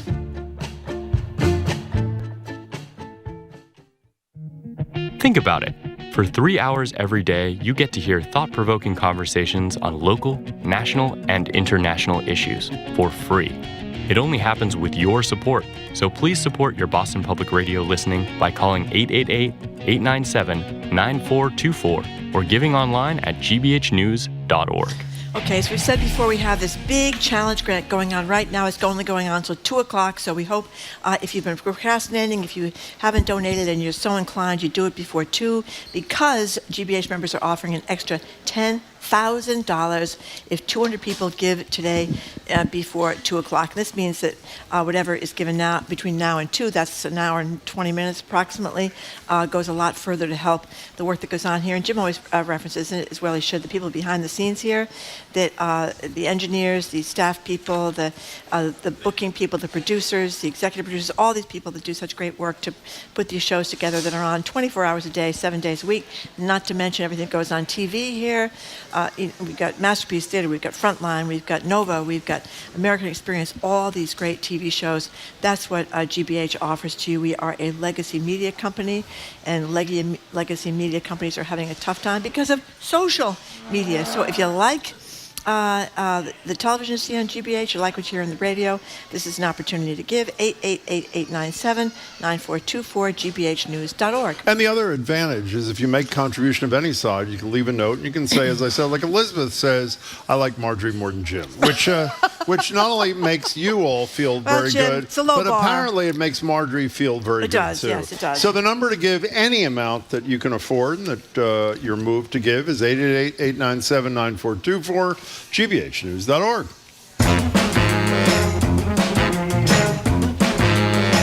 Welcome back to Boston Public Radio. Jim Browdy and Marge Regan. We're live at the Boston Public Library, streaming at youtube.com/GBH News. We're continuing our conversation about a special event this on the 21st, right? Correct. 21st at the Great Bow Market. We should talk about what Bow Market is. And then with Javier Juarez, who's director of Latino Equity Fund at the Boston Foundation, Carolina Garcia from the Great Carolicious, which is a fabulous Venezuelan food operation, and Maria Soler from Amontolgi, which has these beautiful jewelry and crafts at Bow Market. So tell us, Javier, as Jim just said, what is Bow Market in Somerville for people that have never been to Somerville or to Bow Market? Yeah, no, Bow Market is an amazing food hall / community center. The first time that I stepped into Bow Market, it reminded me of a plaza in like San Juan, Puerto Rico, where there was music, there was food, folks were sort of mingling around everywhere, and then I got to meet Maria, who really inspired the event to bring music, performance, live bands, and partner with great, delicious food vendors to bring our community there to celebrate. And by the way, for those who haven't seen it, the physical layout is great. There's this little like plaza in the middle. Then the stores on 2 floors are wrapped around it. It's just, and it's outdoors. The stores are not, but the place, it's just great. So you're and talking even dancing and eating and playing for kids and all that kind of stuff. Yeah, the event is in the evening. There will be plenty of performances and art and certainly food. But we hope to really bring this Latinidad into the center, which is really difficult to do because Latinos are not a monolith, right? We're a diverse, vast group of folks.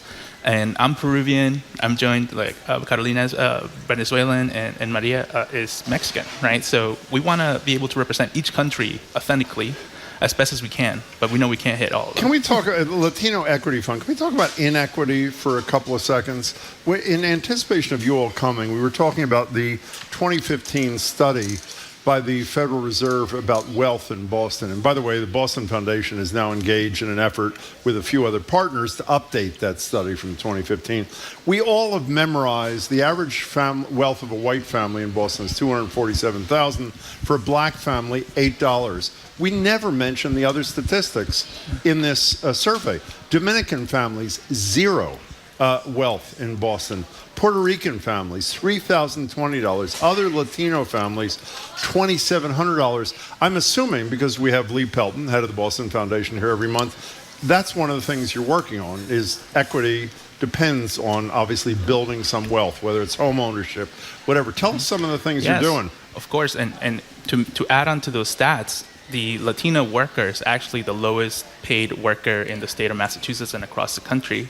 In Massachusetts specifically, they're earning around 42 cents per their white male counterpart, which is 10 cents underneath the national average. So Latino Equity Fund, by providing resources to nonprofit organizations that are dealing with adult education, immigration, and all these other housing resources, we're able to support some community members that way. But we also commission research that raises awareness about these issues that sometimes do not get spoken about. Our dedicated focus on Latinx populations is really important. We're the only one that is doing that right now across the state. So the other thing is, it's really hard. We talked about this before.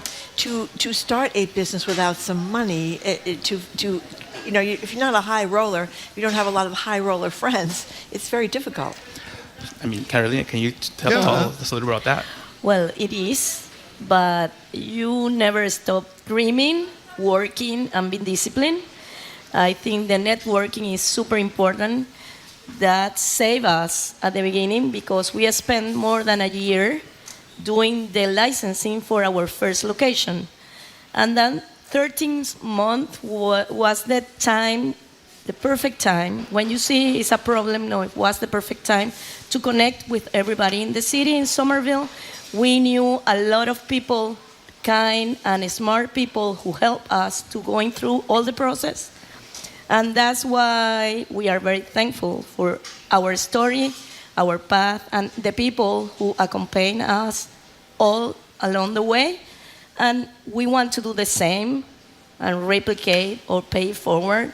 Anytime the people invite us to tell new entrepreneurs how we did the business, what we recommend, we are more than open to do it anytime. Well, that's the theme of the 21st, Palante, right? Palante. Palante. Palante means a lot for Latin people, and it's like a word that inspires you. No matter what is happening, you go Palante, and that's like our slogan. Has to be the immigrant slogan when you try to start something new in a place that you don't know anything when you arrive. Maria, what do you hope to achieve on the 21st? I mean, obviously you said you've been pushing things like this for a long time. What do you hope at the end of the night to have done and to help move things forward? With about the cause, whatever is moving you to inspire this whole thing to begin with. What do you hope to achieve? Yeah, well, I hope I want to more teaching people about art, about hard workings in Mexico. Our Mexican community is surprised because in Boston, Mexican community is very, very low compared with other states in United States. But I want to try to teach the people like they can wear in the earrings, they can wear in the jewelry, they can wear in the shirt. It doesn't matter where you're from. I think like we now 2024. Doesn't matter if you're Latino, if you wherever you're from. We want everyone together. I think Palante next Friday. That's the goal too, to have everyone together, not just Latino community, because we want to show art. That's why we work in all three together, because we want to. Bow Market is like she says, amazing place with amazing neighbors. My neighbors, they are also very. Very good people. They want to show everything. I hope you guys can be there soon, because you can see a lot of different type of stores, and you can choose whatever you want. So this Friday we're gonna have a lot of options, a lot of amazing music too, different type of music. We're gonna have salsa, we're gonna have like rock, pop, everything. Cumbia, yeah, we have everything right there.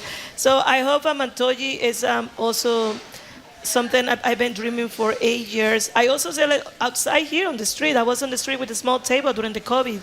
And after the COVID, I met the same people she met in Bow Market, and that's why they give you the opportunity to be there.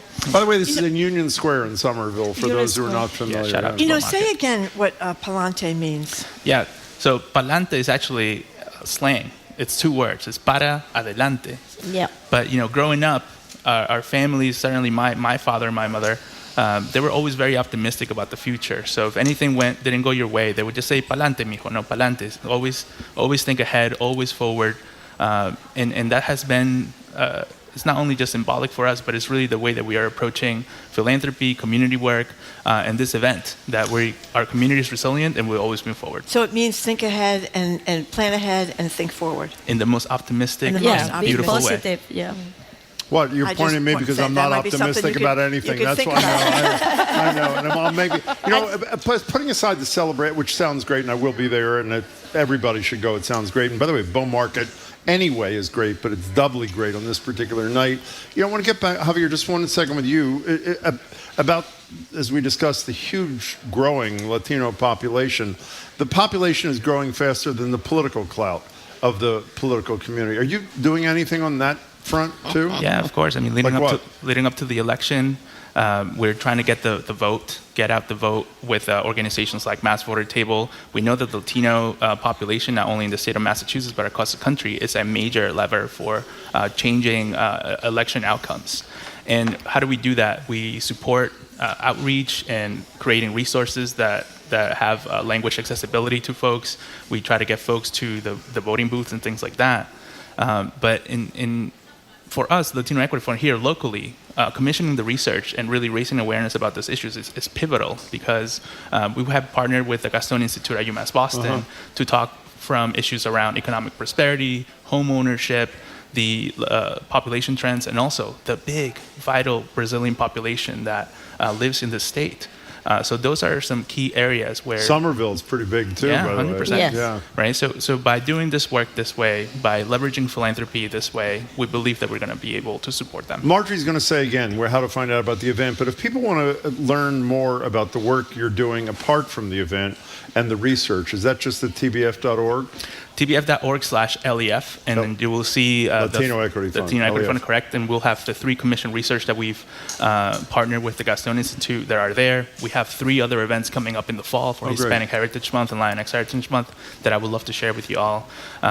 Certainly around workforce development, childcare. We're going to observe Latino Equal Pay Day, which is October 5th.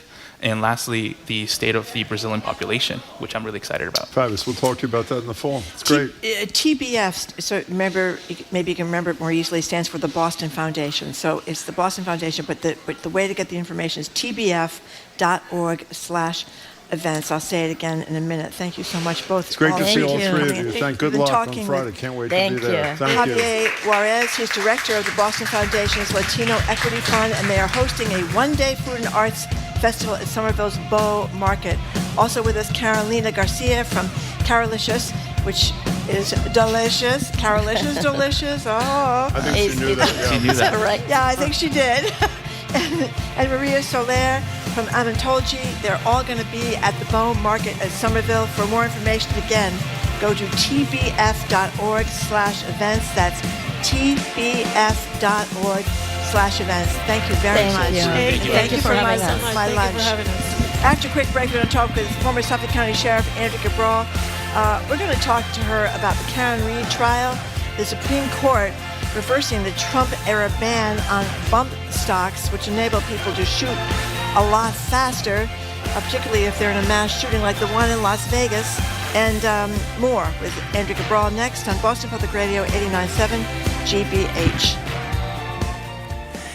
This is the GBH Summer Membership Drive. We're taking just a few moments right now to ask for your contribution. GBHnews.org or 888-897-9424. I'm Zach Finn, and I'm joined by Jack Callahan. And you support GBH today only, we'll thank you with our brand new GBH belt bag. Actually, it's only available until 2 o'clock, and then it goes away. So this is a great time to support your Boston Public Radio listening. Become a sustaining member, just $7.50 a month, or make a one-time gift of $90. We'd love to send you this GBH belt bag. It's also known colloquially as a fanny pack. Whatever you call it, it certainly is a great thing to have to keep your essentials, phone, keys, wallet, secure and easily accessible when you're out and about. 888-897-9424 or online at gbhnews.org. And think about all you've heard on GBH just in the past few months alone. That's what your investment supports: high-quality news, in-depth reporting,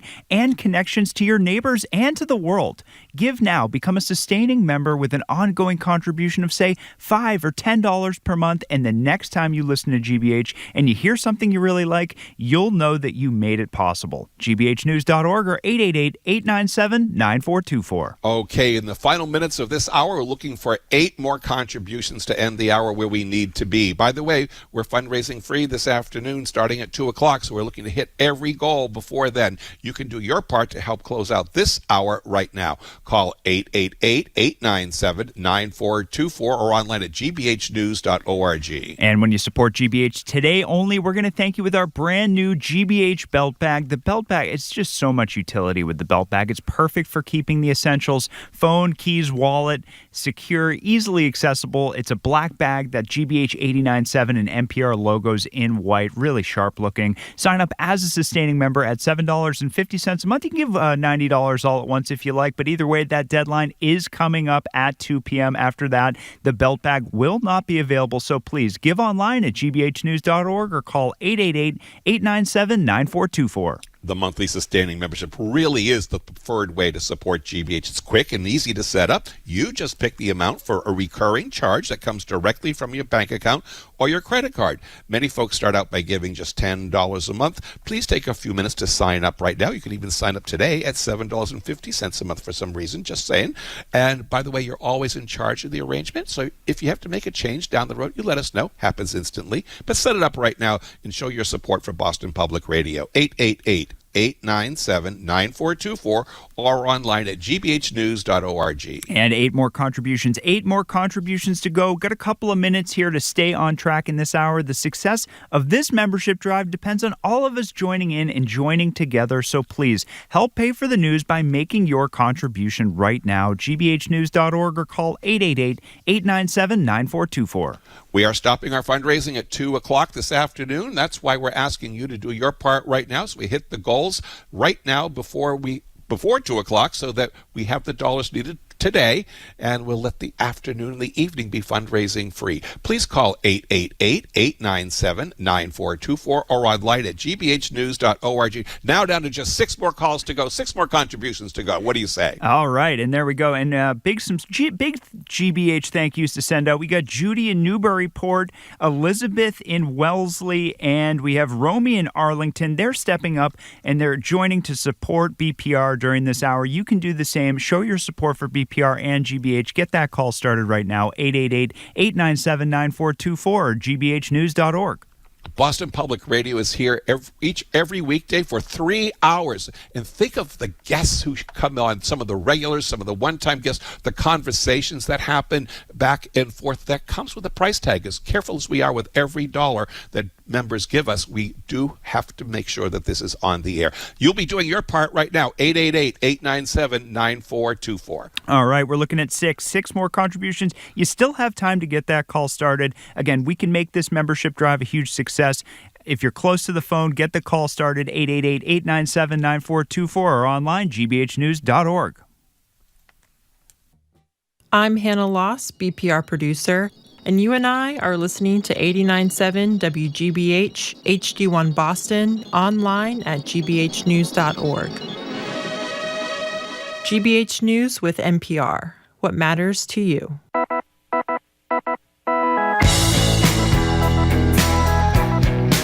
Welcome back to Boston Public Radio. Jim Browdy and Marge Regan. We're live at the Boston Public Library and streaming at youtube.com/GBH News. On Monday, Congressman Seth Moulton, 4 tours of duty in Iraq, by former Suffolk County Sheriff, former Massachusetts Secretary of Public Safety, and noted Sue O'Connell impersonator. And the reason we say that is while we are thrilled to have Andrea back with us, Sue was supposed to be here, but she's got to be in the courtroom for the Karen Reed thing.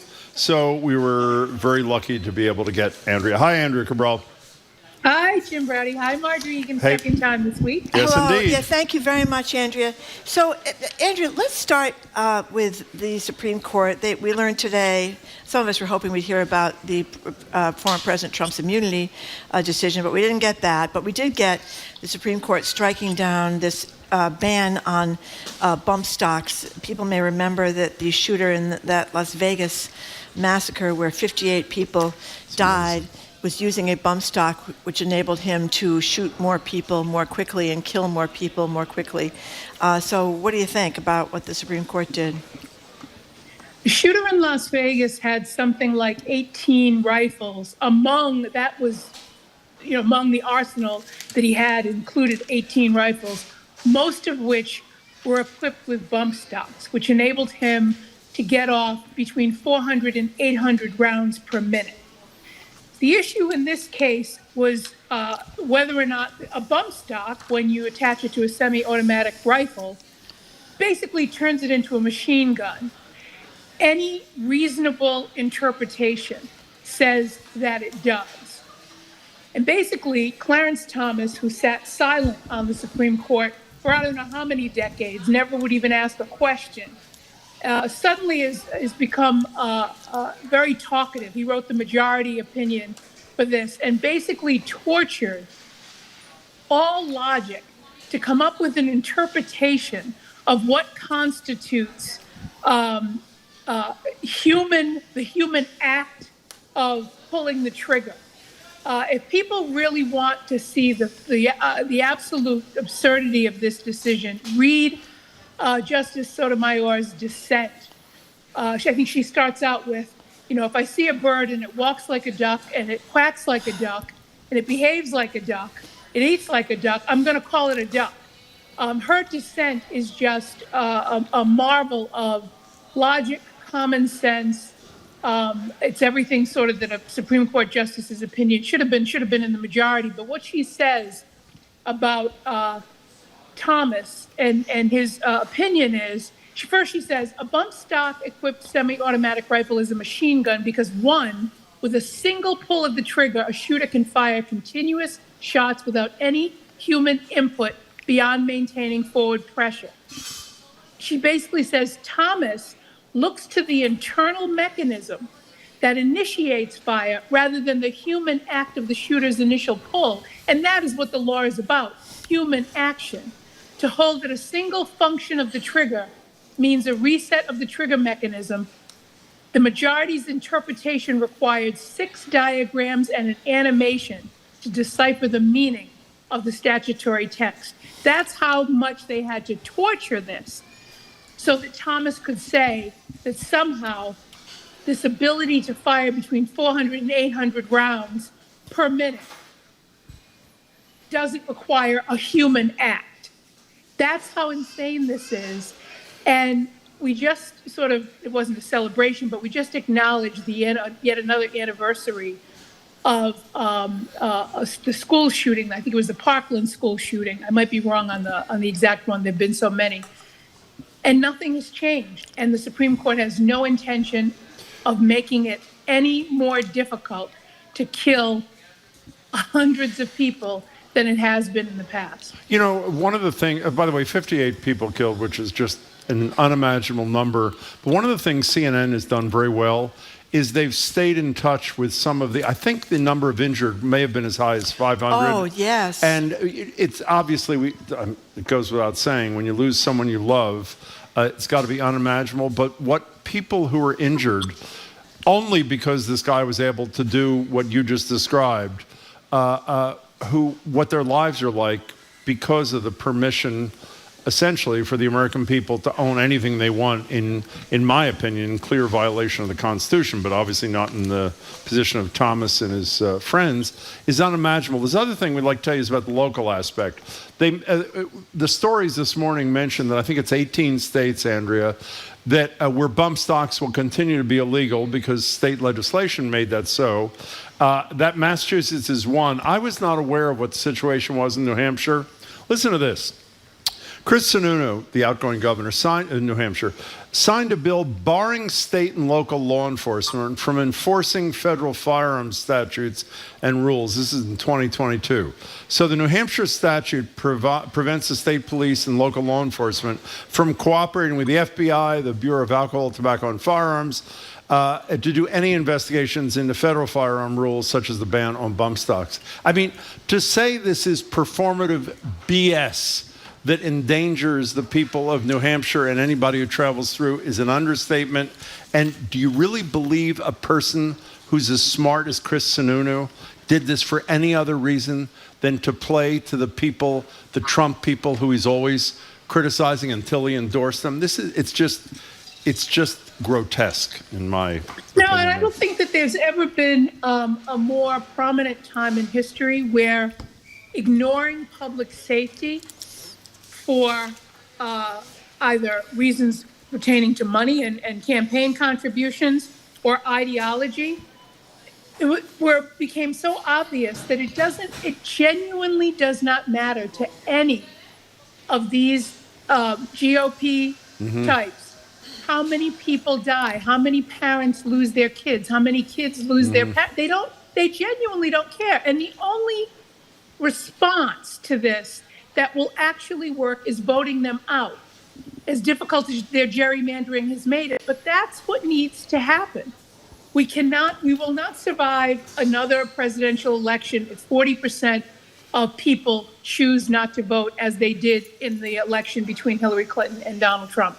We won't survive that because their intention is to a minority rule, an authoritarian minority rule where public safety, whether it's environmental, it's in terms of guns or anything else, just doesn't matter. Talking to Andrew Cabral. So Karen Reed is a woman accused of running over her boyfriend, John O'Keefe, a Boston police officer, and leaving him in the snow to die. The trial's going on over in Dedham. It's been televised as well. Yesterday we talked about the fact that the lead investigator in that case said horrible things about the defendant, calling her the C word, making fun of her Crohn's disease, which is a kind of a tragic disease and very difficult for lots of people. Herself went on and on and on, and I was saying that I thought the state police or Governor Healy or somebody should talk about this. Well, actually, Governor Healy was asked about it. I want to play a little sound of the governor talking about State Police Trooper Michael Proctor's text about Karen Reed. It's terrible. I think everybody looks at that. I mean, it's completely unprofessional. It does harm, frankly, to the dignity and the integrity of the work of men and women across the state police and law enforcement. So as a former attorney general and as governor, I am disgusted by that. I know you and Jim, the two lawyers, thought that nobody should be talking about this while the trial is going on, but I'm glad she said something, Andrea. I really am. Yes, and I mean, but I agree. She apparently agreed with you, and I, as an individual, agreed with you. But as a lawyer and as someone who's always very mindful of the impact that a public statement by an elected official can have, I felt that discretion was the better part of valor. Now comes the issue of not just all of the other cases that Proctor is on, the Brian Walsh case being one of them, and what might be in text messages, if he sent any, or other communications around that case. But the issue of the obligation of the Commonwealth to turn over information that may show the bias on the part of investigators. There's a two-part test. It has to show bias, but it also has to be, relevant to the proceedings. But I think, as I said yesterday, that the door is now opening ever wider, that, prosecutors are going to have to start asking questions when the issue is raised by the defense. By the way, there's a sort of, I guess, a breaking news thing out of the trial that is obviously going on, as Marjorie said, as we speak, Karen Reed trial. Court proceedings were halted by Judge Canone soon after getting underway Friday morning. Where am I reading from, Jamie? NBC 10, which is where Sue works. Before any testimony occurred, a sidebar was called, and the juror joined the sidebar. The judge was seen having a discussion with the juror. When the sidebar ended, the judge said the cameras must be shut off for the rest of the morning. The court went into recess around 9:20. Sue, who's in the courtroom, Sue O'Connell from NBC 10, Boston, said apparently the pool camera was on a wide shot when the court officers escorted the juror into the courtroom, so the juror was shown on camera, which I assume everybody knows is a no-no. That juror has been excused, so I assume one of the alternates is taking that juror's place. In any case. Yeah, that is one of the dangers of cameras in the courtroom. But it happens incredibly rarely, I should say, so hopefully that's not going to turn those who support transparency in the courtroom through cameras against them. We're talking to... No, but I think the reason she did it is she really wants to strongly send the message that cameras, she's probably for cameras in the courtroom, but when she says no juror shall be photographed, the burden is on the people providing the camera to ensure that that doesn't happen, and I think she wants them to know she's very serious about that. I would agree. So, Andrea, first of all, I hate the word revenge porn. I don't know why people necessarily call this pornography. Basically, it's when someone takes a sexually provocative picture, a naked picture, semi-naked picture of someone, and then sends it out for other people to see. But we have finally done something about this in the Commonwealth of Massachusetts. What's up? It is very rare that Massachusetts is like the 49th state to No, do it's not. something. No, it's not. That's very obvious. Well, with respect to most things, I know not everything, but we're usually not at the bottom. And this has been inexplicable to me for a very long period of time as to why this took so long. There's no argument against it. I mean, there are quibbles around, whether, maybe the length of the penalty or something like that. But the basics are there. And I just don't understand why it took them so long to finally get this done, especially since doing this kind of thing has been growing in popularity over the years. So there's been a commensurate rise with what should have been a crime, and then a commensurate disinterest by the Commonwealth in doing something up till now. So credit to the legislators who really pushed this. By the way, when Governor Healy signs this, which she says she wants to obviously look at the details, but she will the only state in America that will not have such a statute is South Carolina. And, as somebody who used to lobby, and I use the term loosely, for a living, both at Congress and here, on something where there is no other side except language issues, Andrea Cabral, and is so important to so many people's safety and health, it seems to me when you have a disagreement over language, you stay in damn session until you work out the differences. Charlie Baker, to his credit, practically every month he was with us, worked this into the conversation. Well, he talked to people that had been victimized by this, exactly. And how people, it almost ruined their lives because they were so humiliated, really. But I want to say again, if you called your legislator about this, and I hope a lot of you did, and they said, well, we're ironing out differences, as Andrea said, there were no differences on the merits. It may have been the language. And so if they weren't so hell-bent on this, I make a joke about it all the time, they're 5 months vacation and this other crap, and we're concerned about doing the bidding of people who need protection in the society, we wouldn't have been 49th. So whether it's rare or not, it's totally unacceptable.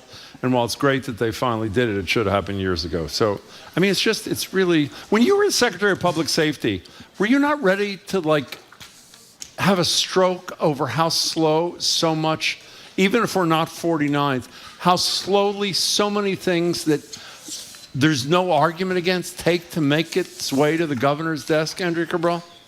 Yes. I mean, I can't tell you the number of times that we in this Commonwealth will set up a brand new task force for something that we've been arguing about in the legislature for a very long time. And so they punt it to a task force. Meanwhile, there's some room, I'm sure, in the Capitol that is filled to the brim with reports from previous task forces that have looked at the exact same issue. They never sort of dust those off. They always say when the issue gets renewed and they're still not ready to move on it, they'll create a task force. It's just, I don't know, it's inexplicable. And we know because on other things, they have moved with all deliberate speed, depending on, what it is, what the amount of pushback, political pushback is to it.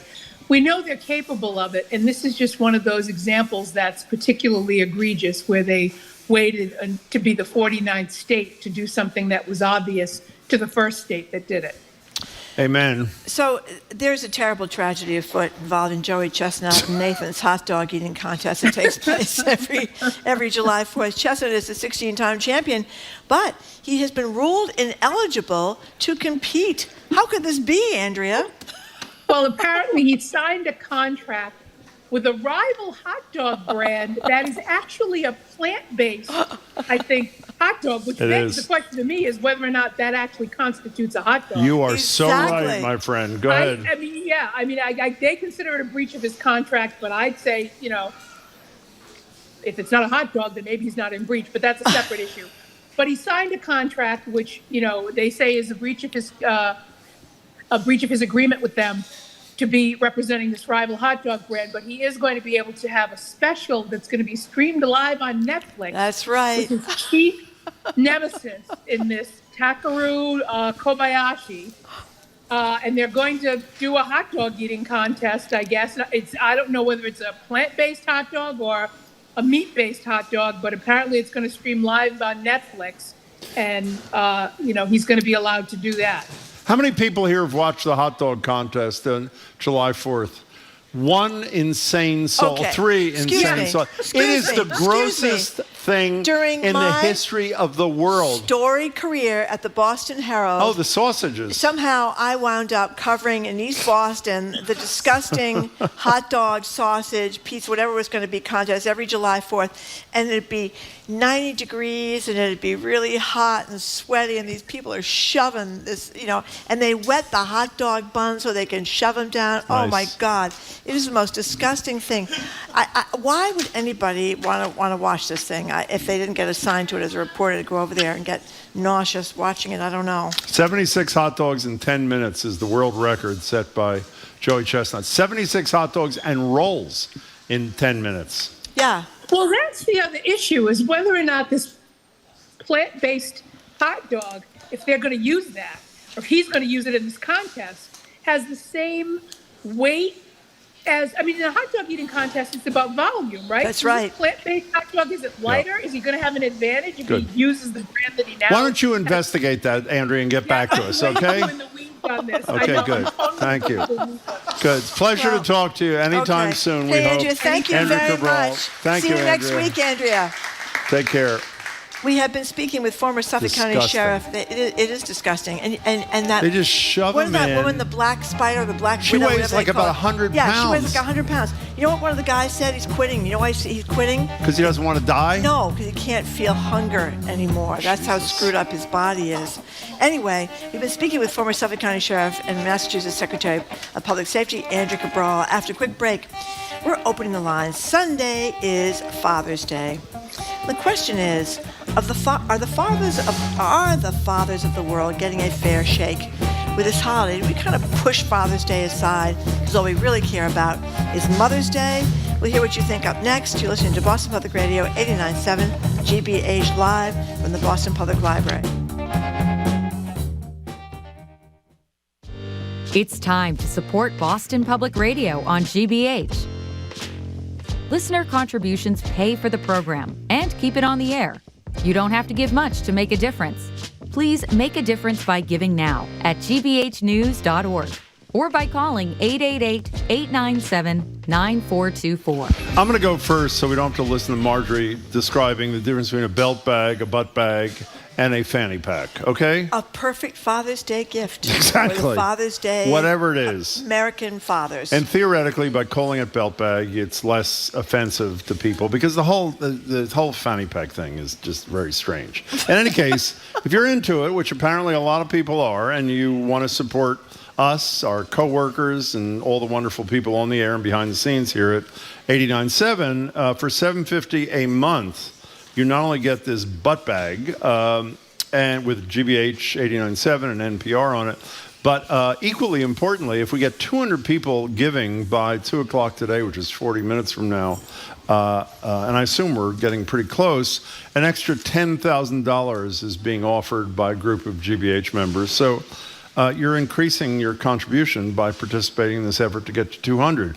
And you do it, and by the way, give whatever you want. If you don't want the thing or whatever it is, or you can't afford it, give what you can at gbhnews.org, 888-897-9424. And it's really quick, but if you have an extra second when you give whatever you give and can leave a comment, I know I speak for Marjorie. We love the comments. They're really great. Yes, we do. But I think you denigrated my talking about the belt bag or the fanny pack, whatever you want to call it. But I'm telling you, it is Father's Day Sunday. Yeah. Does your father want, another tie? I'm a father. Does he want another six-pack? I can tell you quite honestly, I do not want a butt bag. Thank you.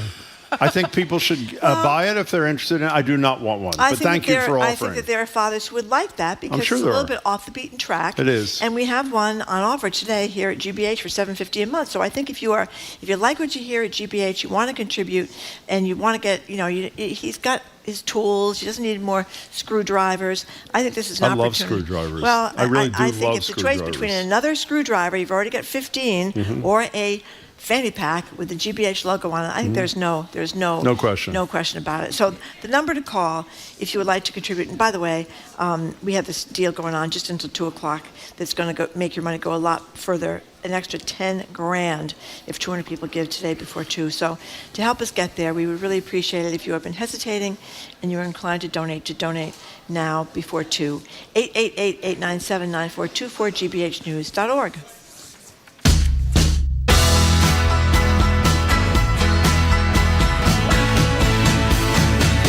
Welcome back to Boston Public Radio. We're live at the Boston Public Library. Thank you all. Streaming at youtube.com/GBH News. Monday, Congressman Seth Moulton, Bill McKibben, America's premier environmentalist, the Revs. No BPL on Juneteenth because the library is closed for the holiday. We will be broadcasting live, though. By the way, while it's not our topic, Jamie just typed me a note. Is the sky about to explode?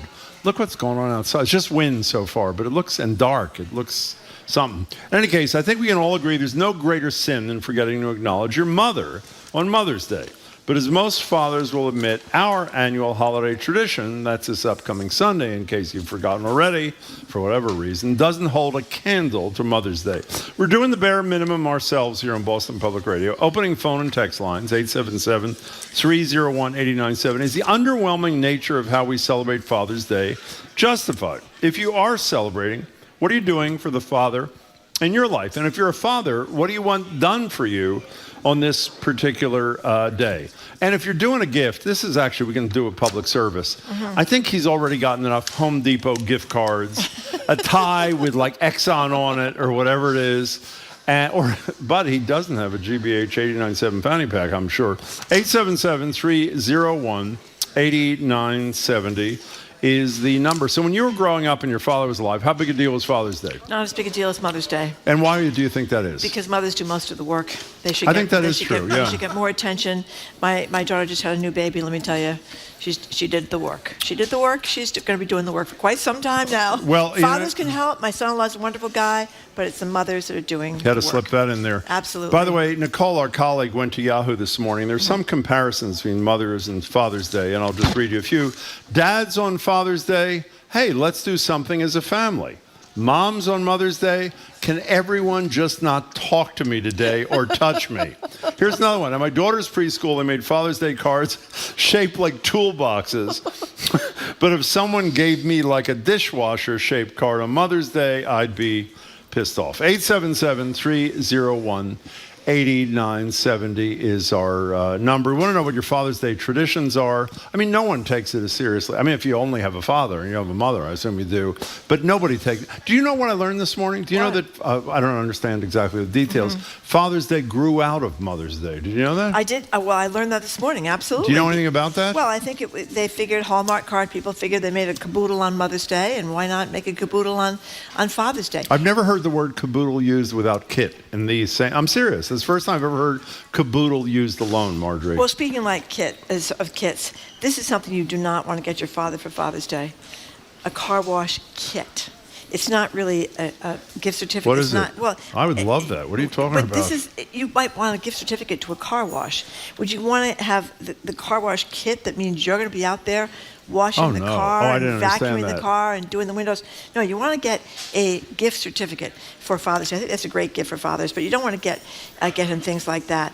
And in the tweets that we have... Hannah, just our coworker, says, my dad loves to wash the cars. There actually are a lot of... It's mostly a male kind of thing, who like washing and catching like every piece of dirt on the damn car. You know that kind of thing? Yes, I do know that. It's a little demented kind of deal. And we were talking about the funny Mother's Day tweets. Here's another one. That mother on Mother's Day, what does she say? All I want is time away from my family. And then here's mom on Father's Day. Dad, you can have anything you want except time away from the family. That's pretty good. So mothers are clearly into getting away from the family on Mother's Day and on Father's Day as well. They want to send dad off for some day with the kids while they stay home. And on Mother's Day, that's the same thing. They want to be left alone in the house. By the way, in terms of gifts, this is actually interesting. Email from Marlboro, he texted, I'm sorry. He said, I'd buy one of the butt bags if you could put Jim's picture on it. That'd be really... Jim and Marjorie butt bag. A smug butt bag.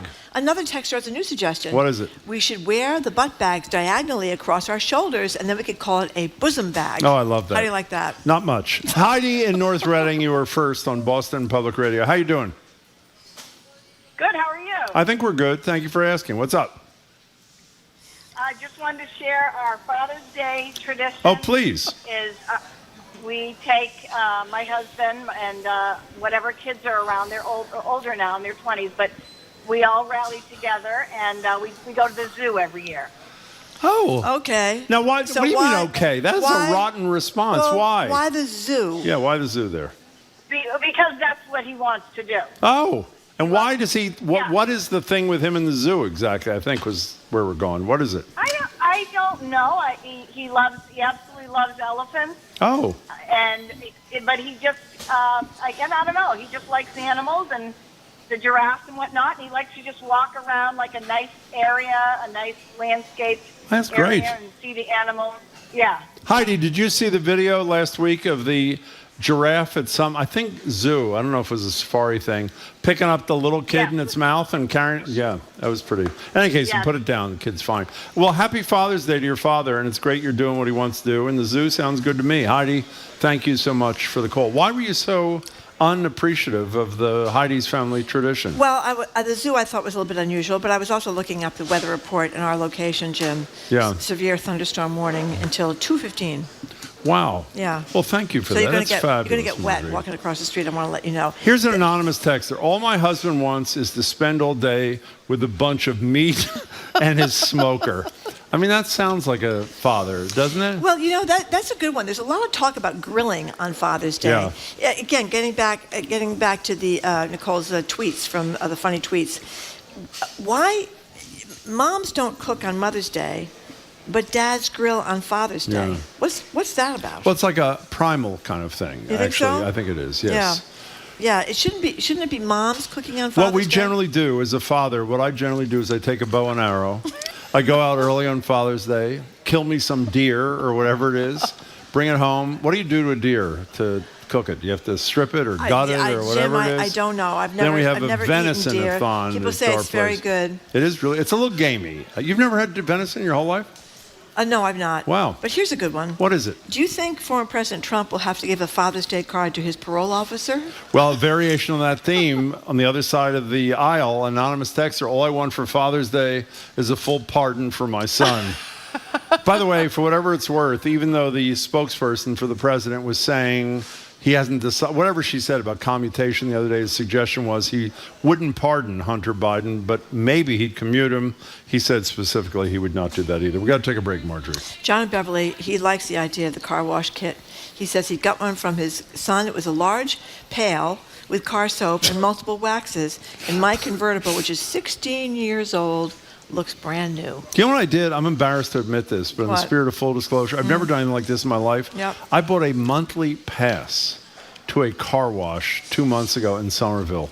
Is that unlike me or is that unlike me? That is unlike you. Yeah. Do they do interiors as well as If you exteriors? want, it doesn't get much Yeah. better than that. The interior wash Free vacuum, is Marjorie. really the way Free to go. vacuuming. Or at some places, probably shouldn't name them, but Well, at go some ahead, name places, them. Austin Car Wash. What about it?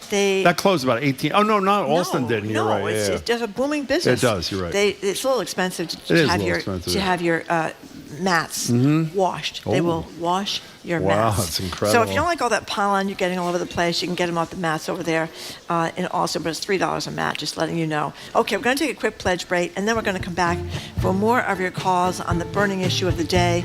Why don't fathers get treated as well on Father's Day as mothers do on Mother's Day? You're listening to Boston Public Radio 89.7 GBH, broadcasting live from the Boston Public Library and streaming at youtube.com/GBH News. Live, local, 3 hours a day, 5 days a week. Jim Browdy, Marjorie Egan, Boston Public Radio.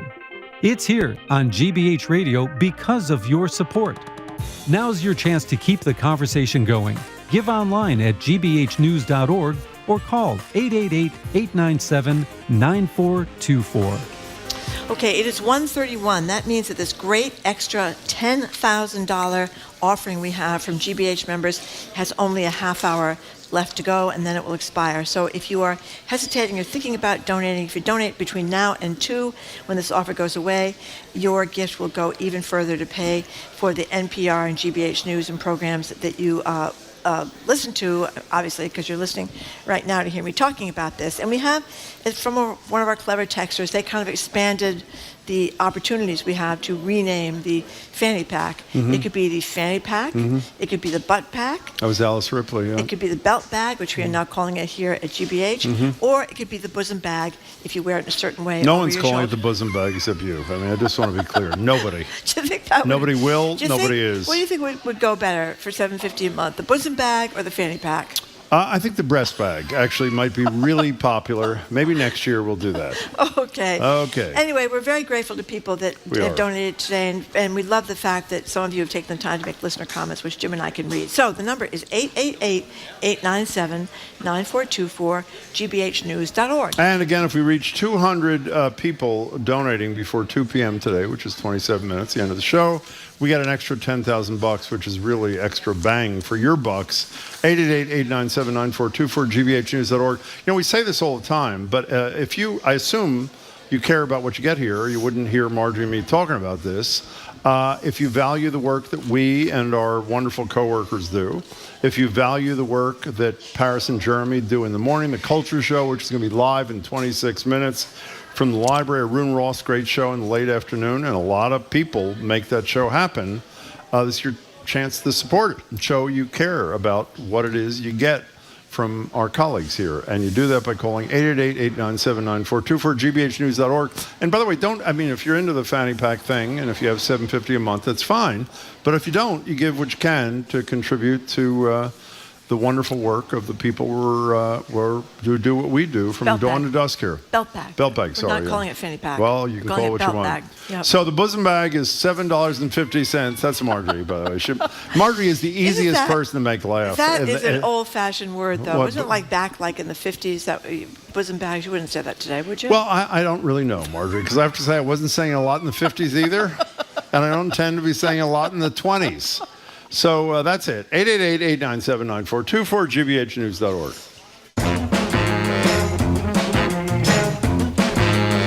Welcome back to Boston Public Radio. Marge Regan and Jim Browdy. We're talking about the Father's Day thing, and that Father's Day is sort of like a second-class holiday. And I am a father, and it's fine that it's, as far as I'm concerned, it'd be a second-class holiday. There's another thing from that Yahoo thing that Nicole pulled. It's pretty funny. 2 weeks before Mother's Day is obviously a restaurant. Sorry, we're booked solid. Father's Day, party of 25? No problem. Right this way, please. 877-301-8970 is the number. Here's 2 more good ones.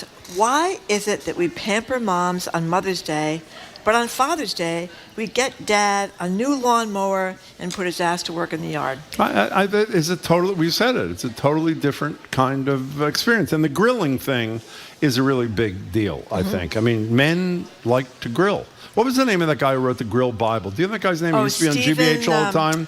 We had him on. Stephen Racklin. That is incredible something like on that. your Yeah, part. he used to write for Boston Magazine. And He's GBH. He did a GBH thing. He's a great writer, great food writer. He did this whole book on barbecue. He knows everything there is to know about His view Stephen is, by the way, in terms of men and barbecue, you should do it like in a loincloth. I think that's essentially getting back to your roots kind of thing. Tammy and what? Listen to this texter. As a father, I wish this holiday did not exist. Because as Father's Day is better than Mother's Day, I'm in big trouble. Well, it's not better than Mother's Day. That's the whole point, texter. Tammy in a car, you're next on Boston Public Radio. Welcome to the show. Hi.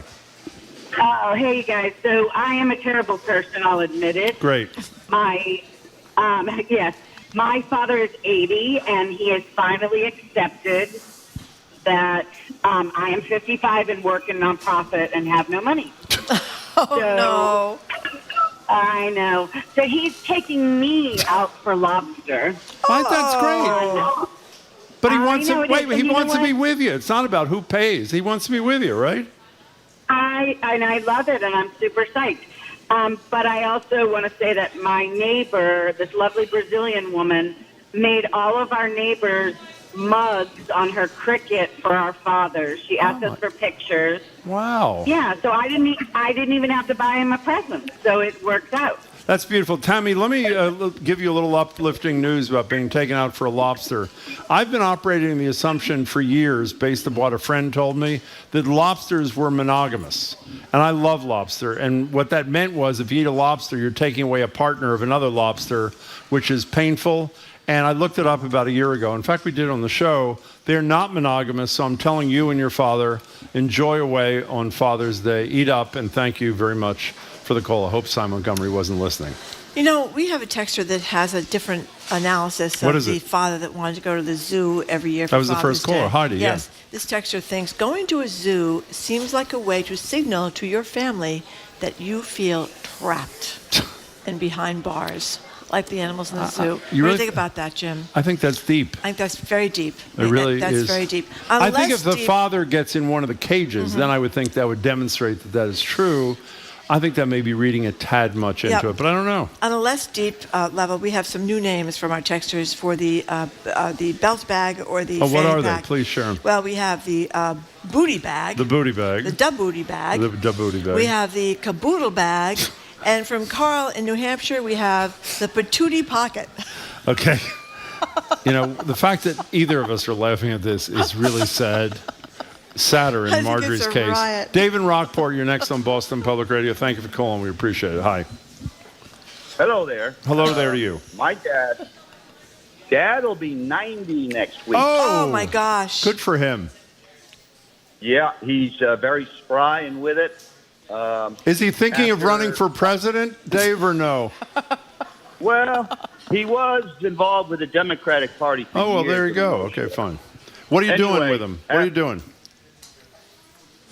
Giving him my time. Oh. After all these years, every year, it's Father's Day, then his birthday. Yeah, what does he need? You've got him everything. He's got everything. All he wants is my time to see me. And maybe a card, okay, and some scratch tickets. He's still holding out for that $1 million ticket. But all these years, he don't want nothing. And he always says that. It's come down to it. He don't need anything. So I give him my time. That's all he wants, and that's all I want. He outlives 2 of his 4 kids. So he's had a hard 10 years losing 2 of his kids. So Sorry to hear it. all they want is your time, people. That's all we can give is our time. That's all we Dave, got. that's a beautiful call, and we're really glad you made it. And happy Father's Day to your father. That's actually a beautiful Isn't that lovely, call. Jim? Thank you, yeah. Yeah. My father didn't want any time with me, by the way. Let me be clear. He couldn't have moved farther away than he did and changed his That's right. phone number. Do you know what I mean? I thought your best We story didn't get about into your that. father What? he was going to take you to Disney World. What happened? What? Your father was going to take you to Disney He World. did take me. No, it's not Disney World. He took me to Disneyland when I was a kid because it wasn't Disney World yet. And he was on a business. I mean, he was not the kind of soul. I was like 7. He took me. This is like not a fun story. He took me to Disneyland, and he went and did his business and plopped me in Left you Disneyland there. and picked me up at the end of the day. That really created a beautiful bonding experience with my father. By the way, that was right before he was disbarred. It was really. So maybe the timing had something to do with it. By the way, an anonymous texter, by the way, sadly, that's all true. That explains everything, Jim. An anonymous texter said it would be the saddest thing ever if Jim had to pick up his own cake on Father's Day. If you don't listen to the show, you don't understand that, but that's the best what I it can do is, for you. is that Jim had to get his No, own don't tell the birthday- story for the birthday 10 cake. millionth time. And I had to walk a long distance because of the bicycle path or His whatever the hell children it's called. wouldn't get his wife. No, wouldn't they get didn't it. say they wouldn't said, get Jim, it. You want a birthday cake? Get it yourself. Get in the car. Exactly. Get in the car and park a mile away from your favorite bakery flour and go get the damn cake. Okay, we have Rob from Newport. What do you think, What's Rob? your deal, Rob? Well, I was talking about the fanny pack. Oh, I hope so. Go ahead. Yeah, go ahead. That's really important. Go ahead. In UK countries, the word fanny means something totally different than what it means in Oh. the United States. What's it mean? does? It's derogatory. Oh, don't tell us then. Go ahead. Don't tell us. I won't tell you, but Good. they use the word bum bag, B-U-M I bag, like that. because it sits on your bum. I like it. That's a nice one. No, I've got a twofold. Yeah. For Father's Day. Yeah. My father always got barbecue stuff, the spatulas, the hooks, and an apron. Wow. I mean, I'm not into an apron, but other than that, I would love some, what do you call it? Well, one that would say Dad the best cook or something like that. Oh, well, that's okay.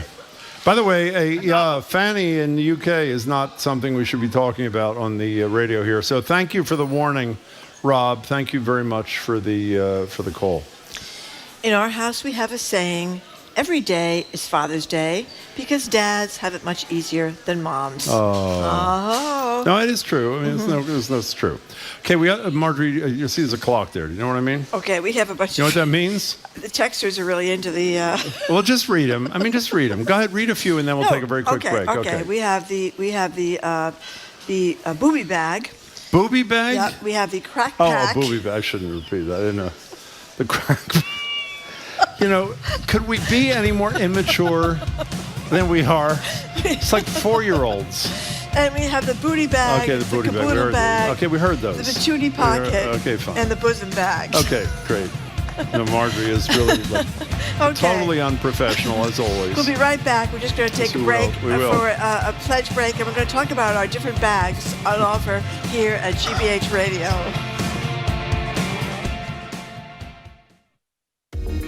If you listen to Boston Public Radio 3 hours a day, that's 15 hours a week, 60 hours a month, and 720 hours a year.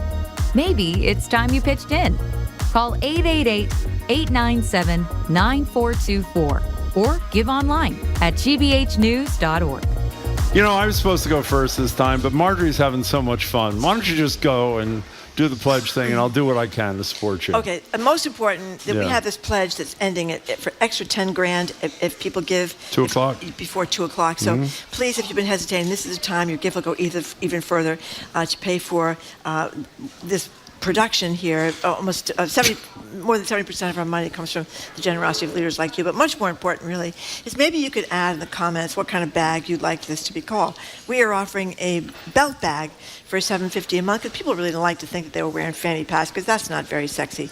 A belt bag sounds a little bit better, but our creative textures have come up with other names for the besides belt bag, the booty bag, the caboodle bag, the patootie pocket, the booby bag, the bosom bag, the crack pack, and the bum bag. By the way, the only people laughing are you and Jamie, for whatever it's worth. And you're both laughing quite a bit. So what's the phone number? The phone number is 888-897-9424, gbhnews.org. Okay. Oh, you're done with that? Okay, yes. Good. Let me tell you what some people are kind enough to give. Patricia in Lakeville says, I love Jim and Marjorie. Beth in Northborough says, Jim and Marjorie, food for the soul. Wish they were required listening for all. So do we. Oh, it's very nice. Thank you very much here. This one we can't really read. This one we can read. Carla in Attleboro, great programs, Jim and Marjorie and Encore, The Culture Show. Also, Wait, Hidden Brain, Radio Lab. I mean, this person goes down all the great shows, and there are terrific shows. And I'll say for the 400th time during this pledge, we do get all the credit and often the blame for what we do on the air here. But the good stuff that happens is totally a collaborative project of all of our coworkers and us. They work really hard. They do really, really great work. And hopefully it produces something decent on the radio. And if you want to support them and the wonderful work they do, you call 888-897-9424, gbhnews.org. And as I've said repeatedly, it is really fast. It'll only take you a couple of seconds to get it done. And you'll be supporting something that obviously you spend part of your life listening to. And I think that's, frankly, only fair. If you can afford it, do it. 888-897-9424, gbhnews.org.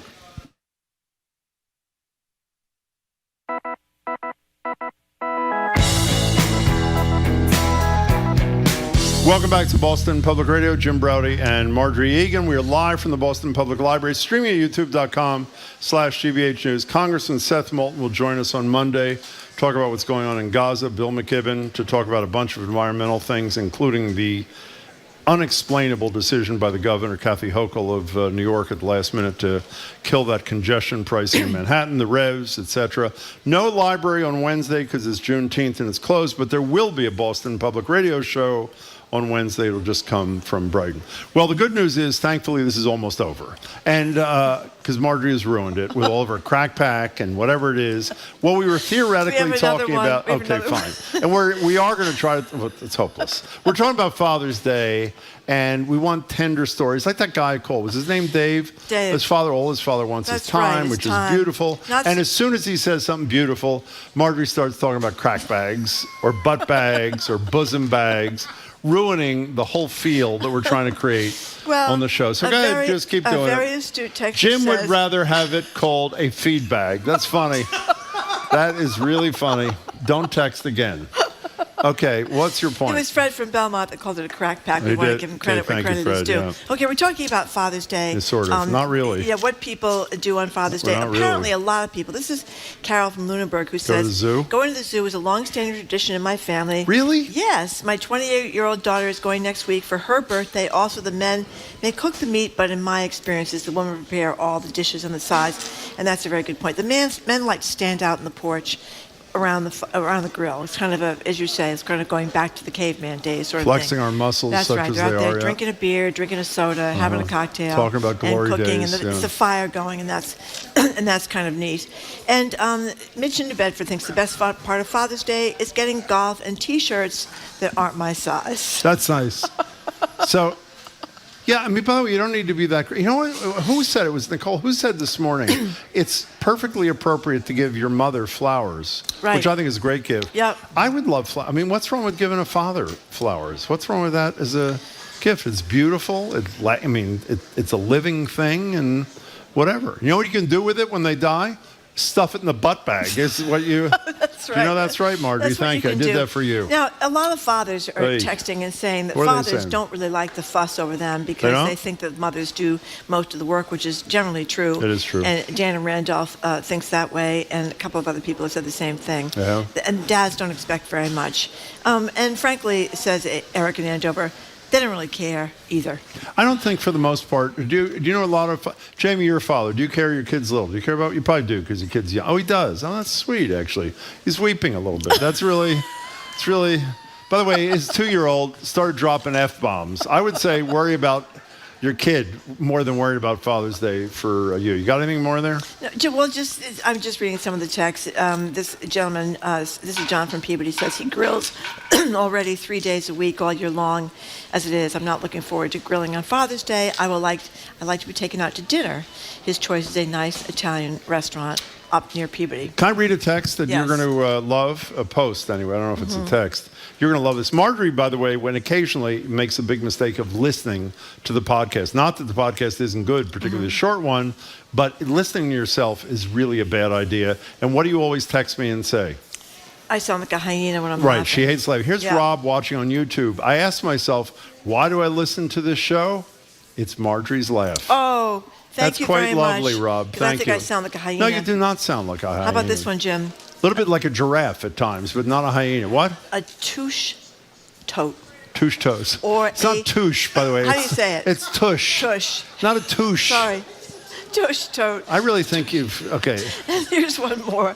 A glute clutch. Okay, fine. Here's a good one, too. Why don't you call it a Fonny pack in honor of the Georgia DA? It's Fonny Willis, if you're not Fonny paying Willis, attention to the that's news. right. Let me tell Yeah. you, we're done. And Okay. that is a blessing. Oh, how about the Oh, fun, my God. the fun bag? That's from Mike Okay, in North fine. Carolina. Okay, good. That's good. Okay, Thank we you, are Mike. done. Appreciate it. Thank you for all your very clever names. You really brightened my They day. weren't that clever, actually. I thought they were very Some clever. of them were okay. Okay, and thank you for tuning in today. Thank you to people that came down to the Boston Public Library. Thank you all for coming. We appreciate We it. really appreciate it. We have a podcast, the We Fanny do. Podcast. Fanny Jim. Pack Podcast. It's Boston Public Radio on GBH. Listener support is the most important and largest source of funding for GBH, so please take a few minutes and give right now. GBHnews.org or 888-897-9424. I'm Zach Finn, and I'm joined by Jack Callahan. Speaking of just a few minutes, there's only a few minutes left of today's really special offer. I'm going to call it the GBH Belt Bag. But you heard your radio dial every weekday for 3 hours, 3 hours of live local conversation like this. That is a very rare thing that happens in these days. So we need to protect what's rare and a treasure for us, a treasure for you. Please stand up right now and make that contribution to keep Boston Public Radio coming your way and everybody's way. 888 888-897-9424 or online at gbhnews.org. And when you support GBH only until 2 o'clock, we're going to thank you with our brand new GBH belt bag. The belt bag, there's just so much utility with the belt bag. It's perfect for keeping your essentials, phone, the key, the wallet, secure, easily accessible. It's a really sharp black bag with the GBH 897 logo, and it's got the NPR logo on there as well. So sign up as a sustaining member at $7.50 a month. You can also give $90 all at once if you prefer. Either way, that deadline is coming up fast here at 2 p.m. We're looking at 6 minutes now. After that, the belt bag will not be available, so please give online at gbhnews.org or call 888-897-9424. Okay, there's now just about 5 minutes left just to make sure that we can earn that $10,000 challenge. We're not there yet, but we're making progress. You can help out right now, make your contribution, and make sure that you help us reach this challenge. You do that by donating online at gbhnews.org or calling us at 888-897-9424. And today we're asking you to join GBH by giving what you can. Your financial commitment will have a huge impact on the news and information you hear every single day. This is how we keep paying the bills and keep GBH going strong, by getting a lot of listeners to give what they can. So please participate in ensuring GBH is always on the radio by giving right now. gbhnews.org or 888-897-9424. GBH is commercial free, and that's listener supported. That means we're here because you want us here. This fund drive, however, is an important reminder to do your part and make a contribution to radio that you not only listen to, but radio that you believe in. You do that by calling 888-897-9424 or online at gbhnews.org. And we got some big GBH thank yous to send out here as we approach rapidly this 2 o'clock hour. It is a multiple deadline hour here again for the challenge and for the awesome belt bag. So thank yous to Caroline in Somerville, Lee out in Hingham, and Marcia in Natick. They are stepping up. They're getting in on this 2 p.m. deadline, and they are supporting GBH. Thank you. 888-897-9424 or gbhnews.org. Just a few minutes left before this offer goes away, the GBH belt bag. It is stylish. It's black with a white GBH logo and the NPR logo in white as well.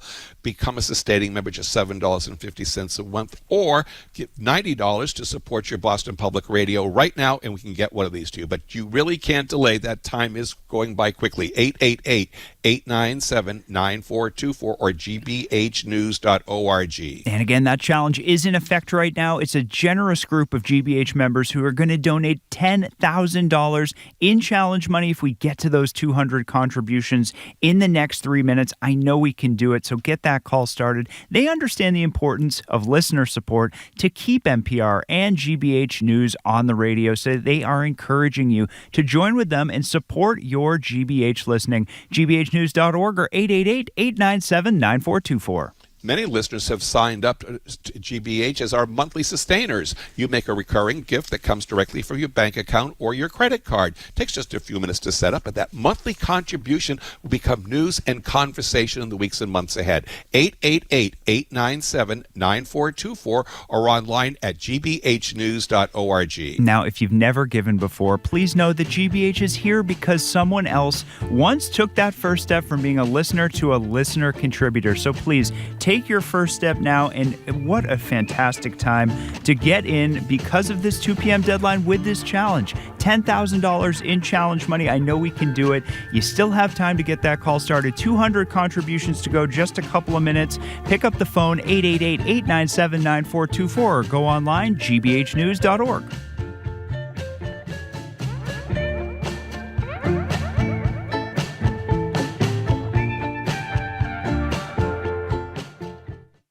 What's trending? What's interesting? What's going on around town? We're talking all things arts and culture on The Culture Show, next on GBH 89.7.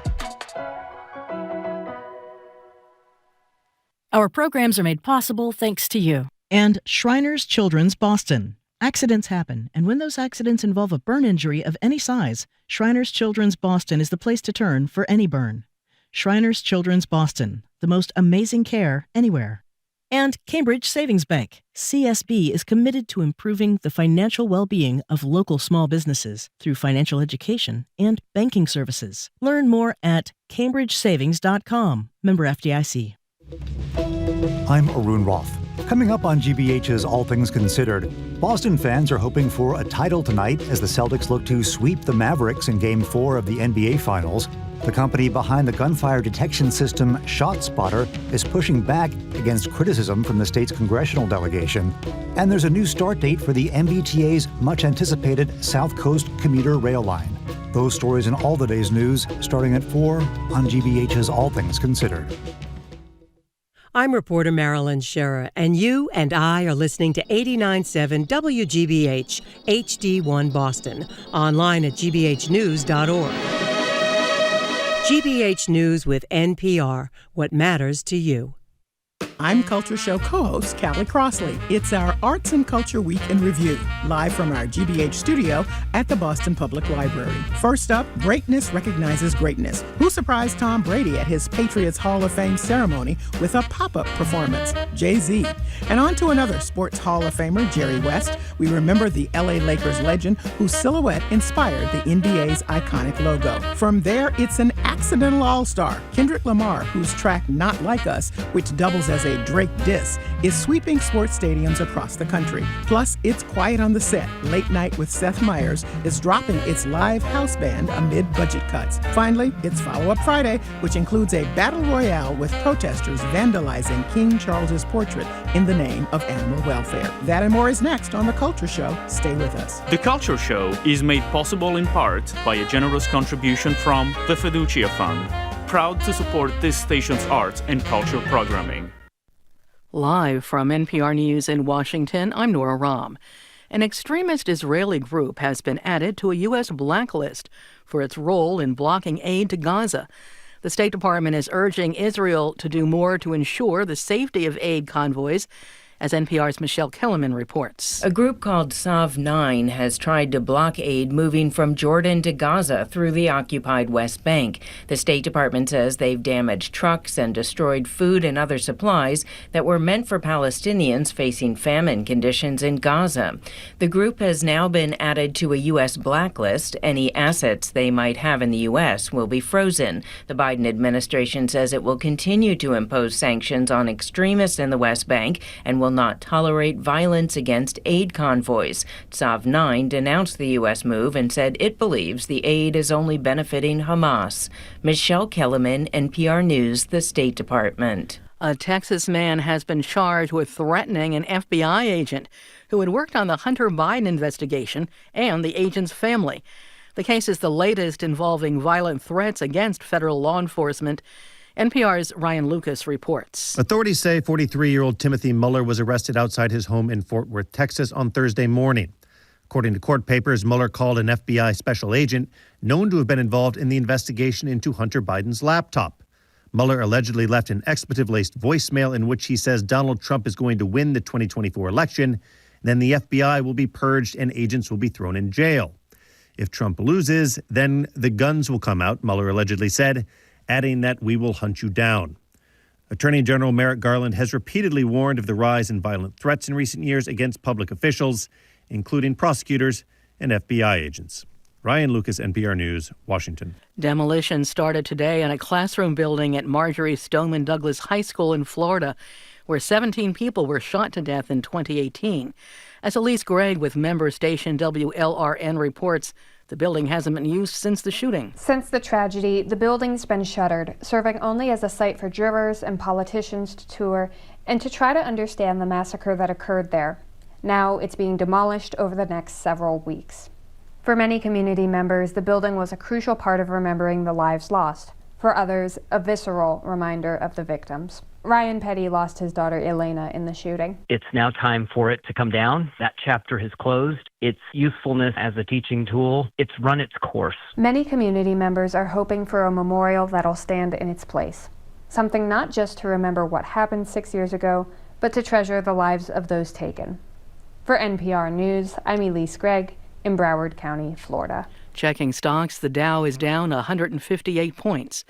This is NPR News in Washington. Good afternoon. With the latest from the GBH Newsroom, I'm Henry Santoro. The National Weather Service says today's heat and humidity will help thunderstorms roll across the state, as we're seeing and hearing right now, with the biggest risk outside the I-95 Beltway. Forecasters say these storms could last through about 9 this evening. Heavy rain, scattered thunderstorms, and high wind gusts are the biggest threat, with hail also possible. Meanwhile, the Cape and Islands have a marginal risk of severe weather today, with temperatures peaking near 90 degrees in the Boston area and in the mid-80s in Worcester, but it has cooled off considerably since that storm rolled through. Leaders and residents in Fall River and New Bedford are reacting to the latest delay from the Tease South Coast Rail. The new commuter line connecting the cities to Boston was supposed to be ready last year, and now MBTA officials say that service will not launch until next May. That's 2025. Fall River Mayor Paul Coogan says he hopes the postponements are over. After, the second or third or even fourth delay, whatever it is, I'm hoping that this is where we end up and we're good to go. MBTA leaders say their recently overhauled management for the billion-dollar project. They say that a few stations on the line still need to be completed, and that line will need to undergo months of testing. Celtics, Mavericks, and Dallas tonight. Red Sox and Yankees at Fenway. In the forecast, nasty weather rolling through. It's pretty ominous out there right now. We're looking at 82 degrees and a severe thunderstorm warning for the Boston area. This is GBH News. Support for NPR comes from NPR stations. Other contributors include Subaru and its retailers, partnering with the Leukemia and Lymphoma Society this June to give blankets and messages of hope to patients facing cancer. Learn more at Subaru.com/care. Support for GBH comes from you.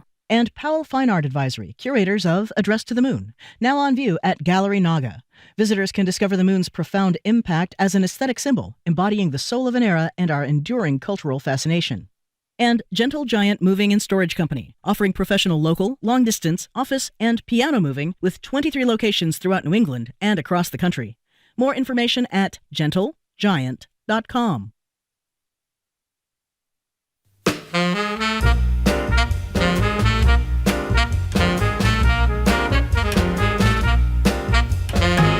Welcome to The Culture Show, live from our GBH studio at the Boston Public Library.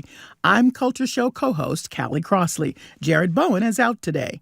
I'm joined by Culture Show co-hosts James Bennett II and Edgar B. Herrick III. It's time for our Arts and Culture Week in Review. Here's what it sounded like. I am Tom Brady, and I am a patriot. Thank you. I give you the #1 ranked eater in the world, Joey Chestnut. This 4th of July, the feeding frenzy's most famous mouth won't be defending his mustard yellow belt. The self-proclaimed City of Champions spent today honoring a man who helped cultivate that nickname. The boxing world paid tribute to Marvelous Marvin Hagler, the late middleweight champ who grew up there. Sheila E. says she's heartbroken after she was turned away while trying to record a video at Prince's Paisley Park recording studio. In case you missed the news, yesterday it was announced that Sony has acquired Alamo Drafthouse. It will now take full ownership of the entire theater chain. And this was really unexpected news because until recently, studios were barred legally from owning movie theaters. Good afternoon, Britain. Some breaking news now. As animal rising activists have graffitied a king's new portrait as part of their campaign for the RSPCA to drop their Assured Farm scheme. It's through this door to the dining room of the quarry where the magic happens. The hard work by staff from stove to table has earned them a James Beard Award, one of the most prestigious in the restaurant business. As you just heard, Jay-Z opens Tom Brady's Hall of Fame ceremony with a surprise performance. And speaking of Hall of Famers, we reflect on the cultural legacy of LA Lakers legend Jerry West. Competitive eater Joey Chestnut is banned from Nathan's hot dog eating contest for going to the dark side, signing an endorsement deal with vegetarian not dogs. And move over Francis Scott Key, Kendrick Lamar is sweeping stadiums with a sports anthem in the making, Not Like Us. and it's the sound of silence. Seth Meyers, amid budget cuts, drops his live house band. Finally, it's Follow-Up Friday with an update on the stories we've been tracking, from the monarchy to Mickey Mouse.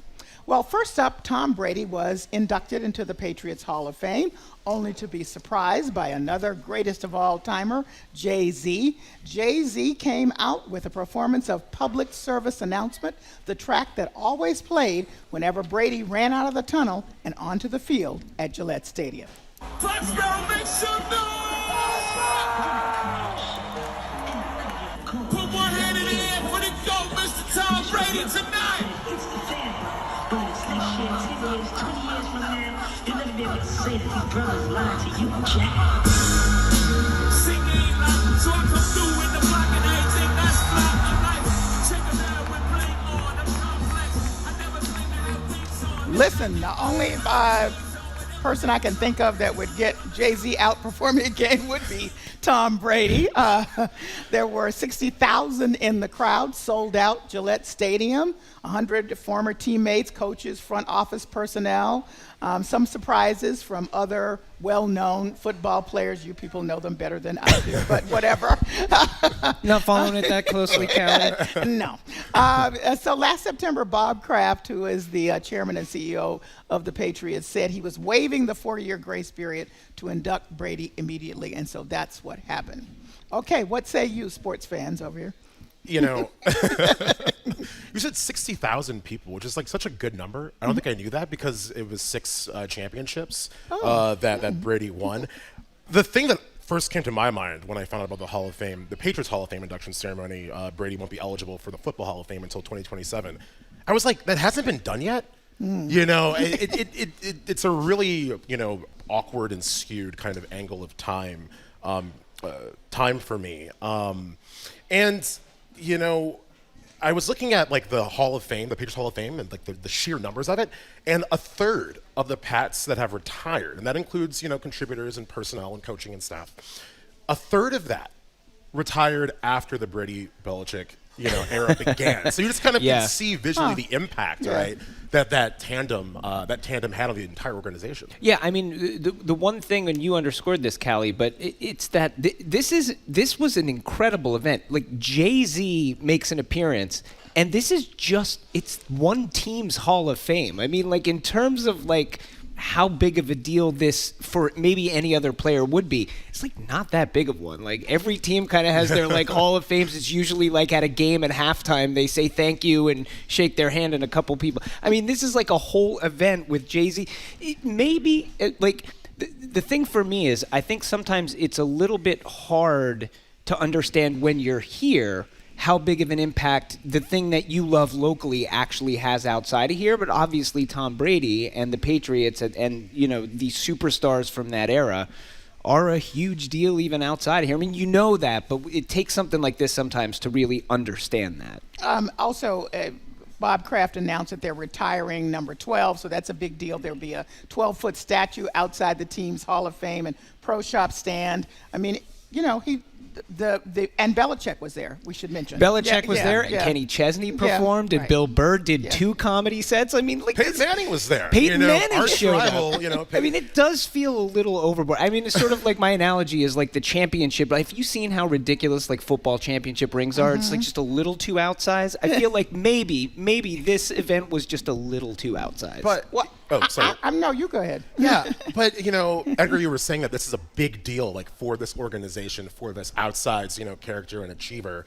And I was listening to his speech. It was like 20 minutes long, and you could just kind of feel, you know, he was touching on everyone that touched the team. You know, it wasn't about him, and you could just kind of feel ramping up, you know, a moment where he could say like, "And you, thank you, the fans," and it had me thinking like, that ceremony and ceremonies like that weren't for Brady necessarily. It's for the community around it. It's for the fandom. That's good. You know, That's and it's kind of cool to see that village, you know, kind of come together, 60,000 person village, you know, kind of come together for that nostalgia and catharsis. And I think a big deal, Belichick got a pretty huge round of applause, right? Which is kind of a big deal, especially, you know, there was a little sort of question mark after recent documentaries came out. So it was all cool. It was all love, as we say. All right. Well, moving on to another really culture shaper in sports. That's Jerry West. He died at 86. He's another person who had a big influence on the game of basketball. From West Virginia, cold country, shy guy, rose to fame, literally the face of the NBA career. Because he was used, his picture was used, some say that the NBA would never say out loud, as the logo for all of the NBA's material. Anyway, in the 1969 finals against the Celtics, this is what I thought was interesting, his team lost, but he became the only player to be named an MVP from the losing team. Yeah. He carries a lot of this kind of American mythology of a particular time, right? The idea of like some of his most famous things, becoming an MVP in a losing battle, right? One of his most famous things is the fact that he took West Virginia, who didn't have a great basketball college program, to the precipice of the championship, but they didn't quite win, right? So it has that Rocky flavor. He also, through his time in the NBA, was a player, and then he became a scout, and he rose up to become a general manager, and then an exec. So again, this mythology of this time period when people moved up inside of a company and just by their bootstraps were able to pick themselves up and earn their way to the top. He has a lot of that. And by talent, because he absolutely. He put together the Lakers dynasty. We can Two of them. agree. Two of them. Yeah. Yes. Yeah. Right. Two of them. You know, for all that mythos that Mr. Clutch himself has, you know, he was weirdly transparent about it for someone up at standing. He really struggled with depression and disappointment. I mean, you mentioned the West Virginia program. You know, one of the enduring images of him is heaving that 60-foot shot in Game 3 against the Knicks, like almost probably over half court. Yeah. Sends it to overtime because there was no three-point line. That is like the image. But they lost that game. Yep. And went on to lose the finals. I mean, I think he lost to the Celtics 6 times. 6 times. 6 times. Yeah. You know, and he finally, you know, wins in 73. But then just like this relentless drive to just succeed at everything else. In his memoir, which was called My Charmed, Tormented Life, that was the subtitle of West by West.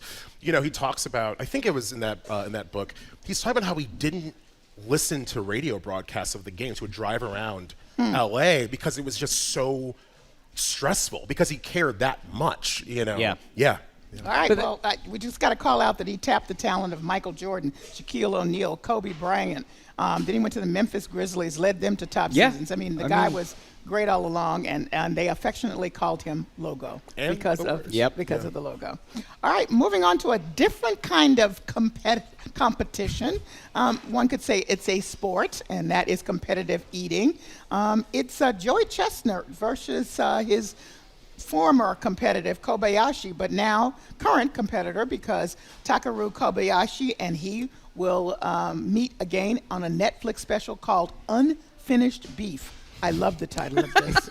I have to tell you I do. They haven't met in competition for a while. So let's take a listen from July 4th, 2007, Nathan's famous hot dog contest when Joey Chestnut first took the belt away from hot dog eating champion Kobayashi.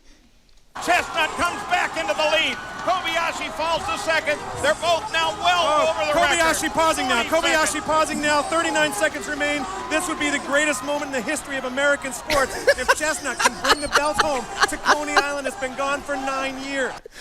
Okay, Joey Chestnut has won the contest 16 times, holds the world record of 76 hot dogs eaten in 10 minutes.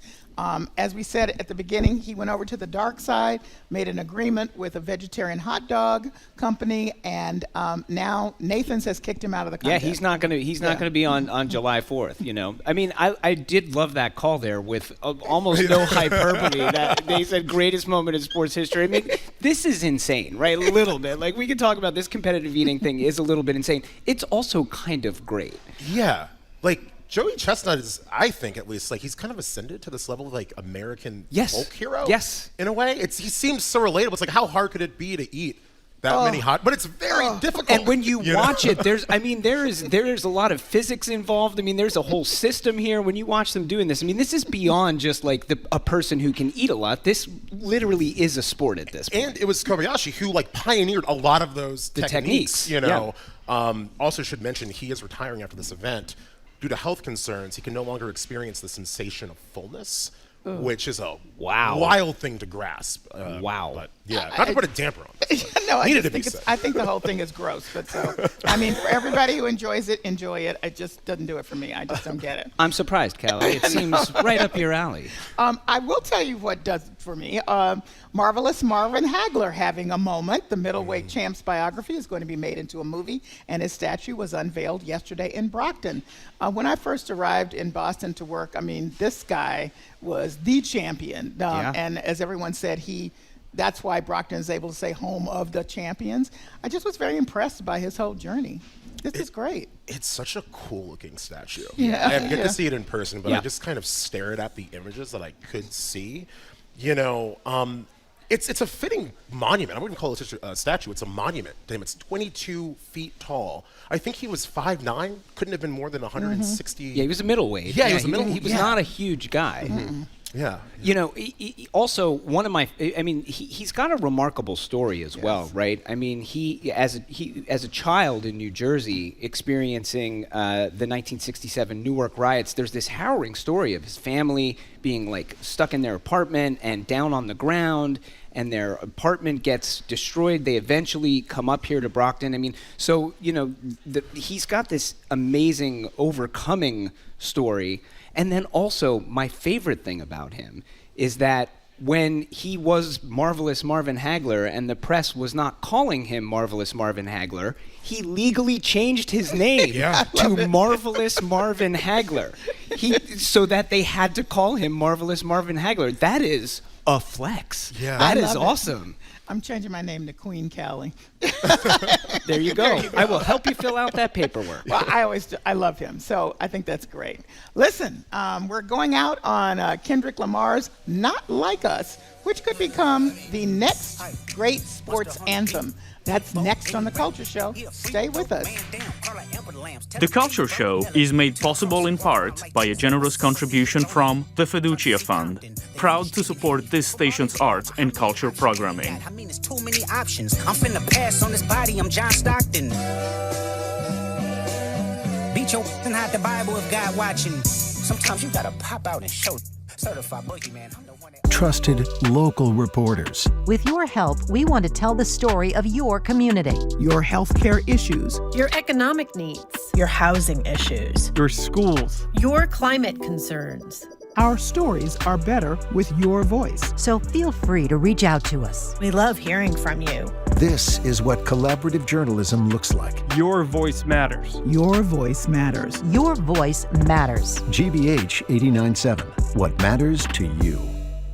Funding for our programs comes from you. And Boston Harbor Now, the nonprofit working to ensure Boston's waterfront and harbor islands remain accessible to all and resilient to the impacts of climate change. New membership program info at bostonharbor.org/membership. And Regal Music Theater, presenting Rodgers and Hammerstein's South Pacific. Centering on two love stories, the musical confronts racial prejudice amidst the devastation of war. Now through June 23rd. Tickets at regalmusictheater.org. I'm Arun Roth. Coming up on GBH's All Things Considered, Boston fans are hoping for a title tonight as the Celtics look to sweep the Mavericks in Game 4 of the NBA Finals. The company behind the gunfire detection system ShotSpotter is pushing back against criticism from the state's congressional delegation. And there's a new start date for the MBTA's much-anticipated South Coast commuter rail line.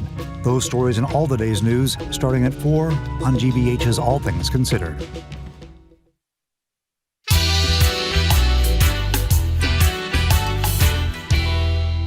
This is The Culture Show. I'm Culture Show co-host Callie Crossley, joined by co-host James Bennett II and Edgar B. Hurd III. If you're just tuning in, it's our Arts and Culture Weekend Review, which includes Late Night with Seth Meyers. The show is severing ties with the live house band amid budget cuts. Just for a little background, the house band is known as the 8G Band, led by former SNL actor Fred Armisen. People may know reference him that way. And this will be the first time the show will be without a band in 144 years of history. As we said, they blamed it on budget cuts. The band and the crew that works with the band will be kicked out, though they will have recorded music allegedly performed by this band, just not live. So before we weigh in, or have you guys weigh in, here's a smattering of the great show band acts and their late night hosts.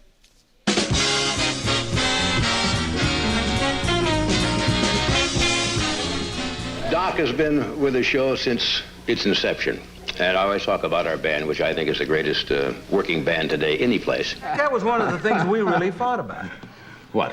I wanted an oyster stuffing in the turkey, and she wanted bread stuffing, and she got bread stuffing and a lot of money.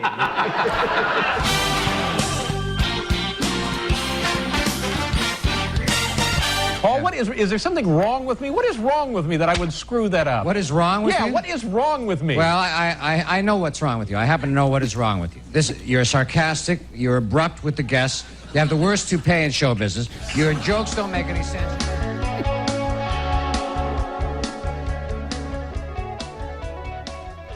So that last piece of music is from the HG Band, the people who'll be losing their jobs.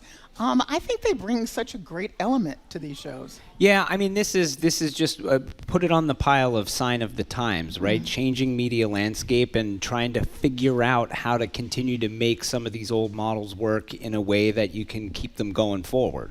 Yeah, Callie, when you introduced the piece, right, or this segment, there's a Freudian slip. You said 144-year show history, and it's 44. But what I think that was interesting about that, though, is that it seems so fused and timeless and kind of eternal. And the music director for AG, the band, he said it in an interview that he was trying to make sense of it all. And he's saying that he thinks that it's a streaming issue. YouTube is eating into the ecosystem of how this works. He likened this to a Spotify moment in music. And that got me thinking, right? They're going to be using, again, music that's been recorded, prior, allegedly by 8G to, fill in with the show. And I always think about music versus content. This idea that now, like, music can be ambient or background music. It's, this idea that it isn't music. It's accoutrement to, like, the larger kind of project. And so, yeah, it's kind of, at least for me, a bit distressing. I'll die on that hill. Yeah, I mean, it's also just... on the one hand, I think in a show like Seth Meyers, the band was never as integrated, or they weren't putting on the same kind of show that, say, Johnny Carson or David Letterman or even Jimmy Fallon is putting on, and that sort of interactivity between the band and the host. And, I think a big thing about a lot of Seth Meyers' content are these, like, sort of smaller segments that he does that has a life online after the fact. So I get from a business standpoint them looking at this and saying this, but it sort of takes the show out of the show a little bit, I agree. I think we're going to miss it, but we'll see what happens in the end. I tell you something else. We're missing Prince still, and so is Sheila E. Turns out Sheila E. is not a VIP, as in a very important Paisley Park person. VIP. The famed drummer and singer says she was snubbed at Paisley Park. People may recall that was Prince's both home and production studio. It's where her famous drum set is displayed. She's just a brilliant drummer. And she went there to do a little video at Paisley Park, and they turned her away and said she should have made prior arrangements, blah, blah, blah. But she felt some kind of way about that.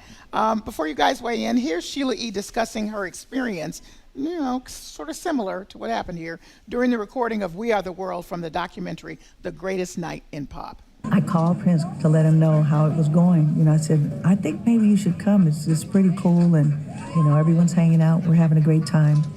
It was getting late, and I was looking forward to singing one of the verses. But they kept asking, well, do you think you can get Prince here?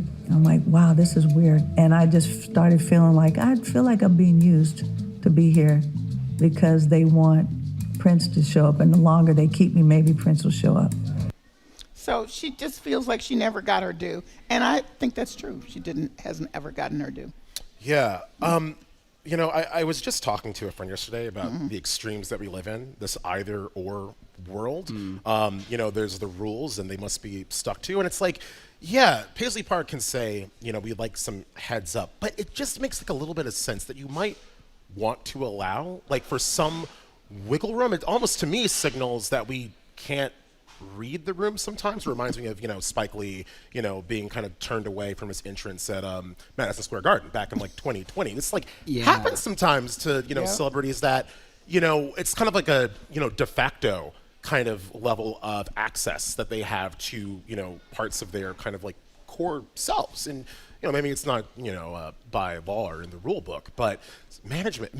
It all comes down to management. Yeah, it's management. Yeah, middle management. I mean, it's got to be tricky, right? Like, because I think you kind of hit the nail on the head, Callie, in that, like, I mean, Sheila E. is a very, very talented musician who has done all kinds of stuff, right? But her legacy or what she's known for is so tied up in the Prince thing. And then on the one hand, it's kind of like, well, I mean, Prince was so exceptional that it's difficult if you were in Prince's orbit to not be like pulled into it or overshadowed by it. And yet it's kind of like she can't escape it. And then also when she goes to Paisley Park and it should be like, oh, Sheila, you're here. That's awesome. Come on in. She sort of gets turned away. So it's got to be hard for her in that situation. Yeah, like her drum set's in there. On display. She's asking for it back now. Which apparently she sort of was like, yeah, of course you can have him put it on display here. Like she loaned it to them. But my thing is that Paisley Park management was like, oh, you can't come to the studio to record and film. We have tours. And I'm thinking, if I'm going to Paisley Park to this museum, yes, and Sheila E. just shows up, just, You're like, Paisley Park is the greatest place. The tour is so good. Sheila E. shows up. So that detracts, from that experience. And the last thing I'll say about it is that, she knows this. Like, there was a video on Instagram from, I think, last week, so not terribly far removed from this. It was right before. And she was in a mall, not sure which, and there was someone walking around with a speaker, I think playing Glamorous Life. And she was like, someone's playing the song, doesn't even know that it's me. And he walks by, and he's just kind of like, oh, it's Sheila. She's like, oh, you recognize me. And so there's this level of just, on the groundness with, I thought it was a great thing to see. Well, they're going to miss that drum set on the tour. That's all I'm going to say. I don't blame her. Okay, Kendrick Lamar's track, Not Like Us, is now a sound system favorite at sports stadiums.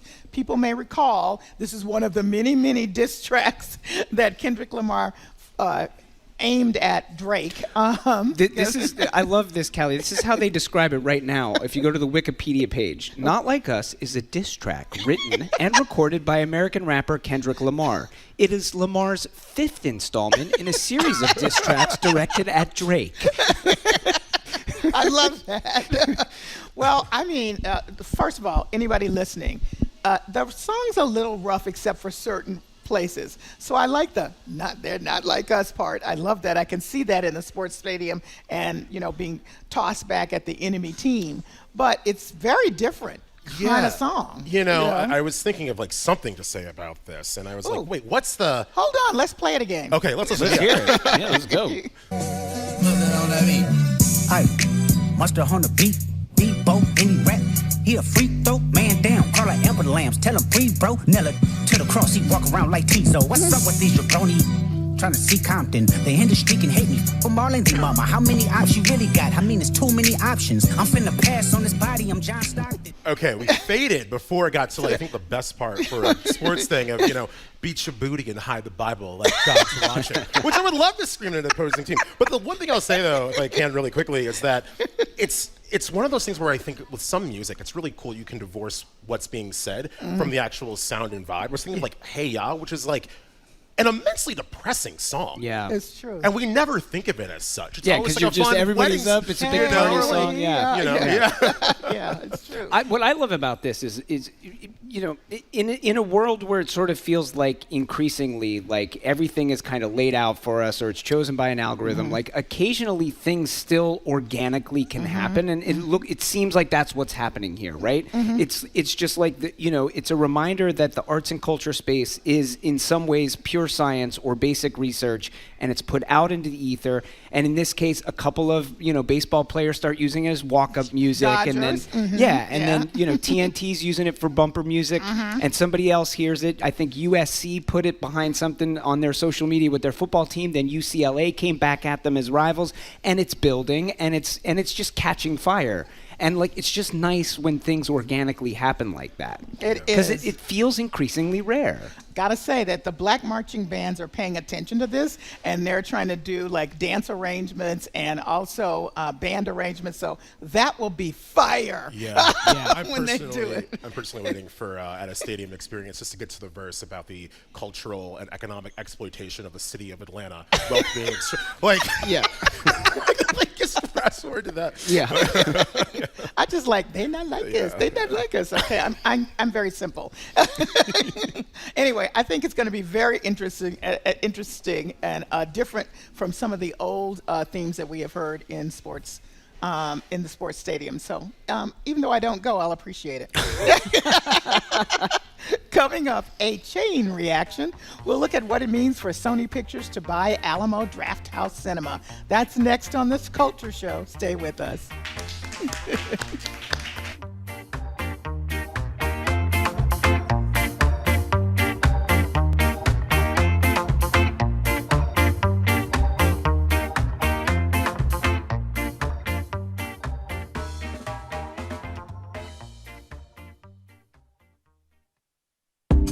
What is life like after prison? The scary thing about parole is I don't have to do a crime to go back to jail.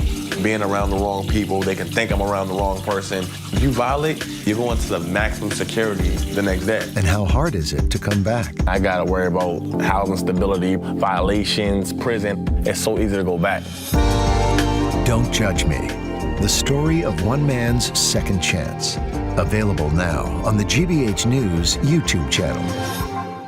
Our programs are made possible thanks to you. And Comcast, offering Xfinity Internet, designed to provide a connection for home networks so everyone can be online at once, even during peak hours. More information at xfinity.com. And the Boston Speakers Series, announcing its upcoming season at Symphony Hall for 7 evenings, including Andrew Lloyd Webber, Liz Cheney, former NATO Commander Admiral James Stavridis, and Supreme Court Correspondent Nina Totenberg. bostonspeakers.org. The suspicious death of poet Mohammad Shabani, an Iranian dissident living in Turkey. It caught his friends, family, and supporters by surprise. Day by day, things worsened. One of Shabani's confidants describes his final months before he died. In part 3 of our series, reporter Fariba Nawa tries to find out what happened. Next time on The World. This afternoon at 3, here on GBH News 89.7.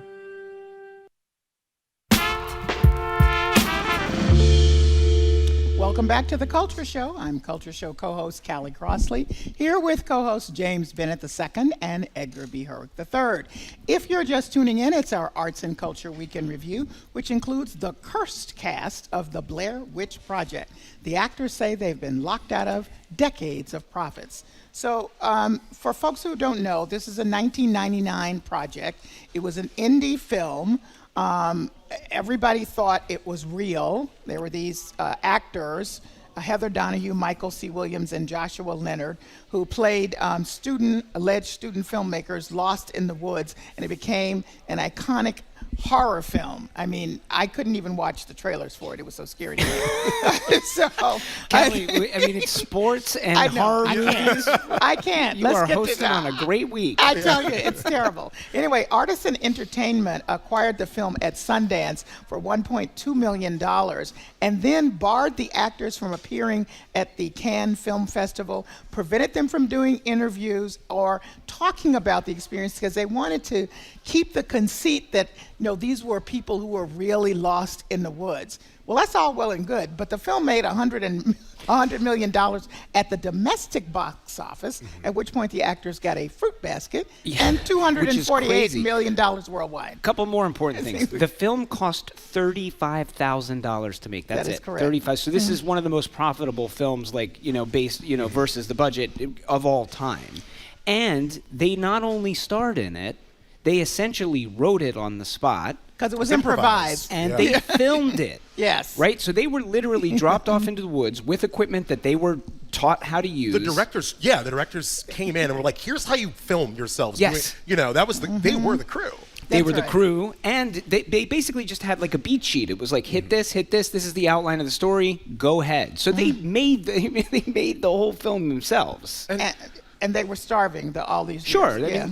I mean, the marketing was brilliant. You Yes. know, I do think it was really interesting to like say, you know, you can't come out to like, you know, Canada or whatever because we want to kind of keep that illusion up. But the thing about the illusion being kept up is that the jig eventually gets up, and we all know that it's not real. Yeah. And what's interesting Well, is did that we know? I mean, for a while I didn't know. Maybe I'm silly. but they came out with that because Well, yeah, eventually, right. yes, And so okay, you know, right, the Lionsgate. Lionsgate, I think now has the rights, and they're producing another kind of entry into the franchise, and they're still using the real names, you know, of these actors who lent their literally like name, image, and likeness to the characters themselves. And yeah, of those three, I think only Joshua Leonard has been able to maintain an acting career. But you know, I was reading an interview, and you know, Michael C. Williams, he like moved into a one-bedroom apartment with his family after his home flooded. You know, Donahue was very vocal about just kind of like her struggles with, you know, perceived failure because there was no material reward for the fruits of like what has become this legendary work of film in terms of just marketing, execution, and just kind of at this point, like even beyond cult status. Yeah, I mean, this is a 20, you know, it's 25th anniversary, and this piece, I think it was in Variety, it's an exclusive, is well worth the read. And like as I'm reading, I'm like, this is its own kind of horror story, It is. like because these three actors who were young and kind of they sort of naively assumed as this thing was blowing up. It was a non-union project. Too. At some point, like somebody's going to eventually be like, amazing, you all, here's your check. And it sort of never happened. Right. And then they lost control of their own names and images. You know why it's like this? Management. There you go. Well, there's some management involved in the Alamo Drafthouse. Sony Pictures has acquired Alamo Drafthouse Cinema, the dine-in movie theater chain. We have some here in town. And I guess the Alamo was in financial trouble.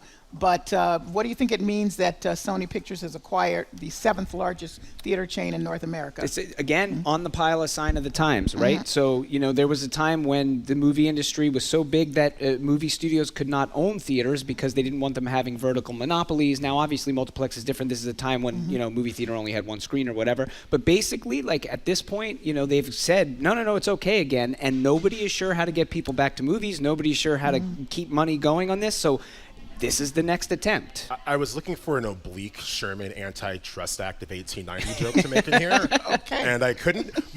Anyone would be oblique. There is no on-the-nose Sherman Trust Act But, you know, joke. it stems from the Paramount consent decrees of, I think, 1945 or 48, you know. And what's ironic to me is that it was a move to prevent that vertical integration, but at the time it was. Like, that studio system ironically produced, you know, some of the most, like, beloved films of, like, the American film. I mean, Citizen Kane, like, It's a Wonderful Life, Wuthering Heights, It Happened One Night.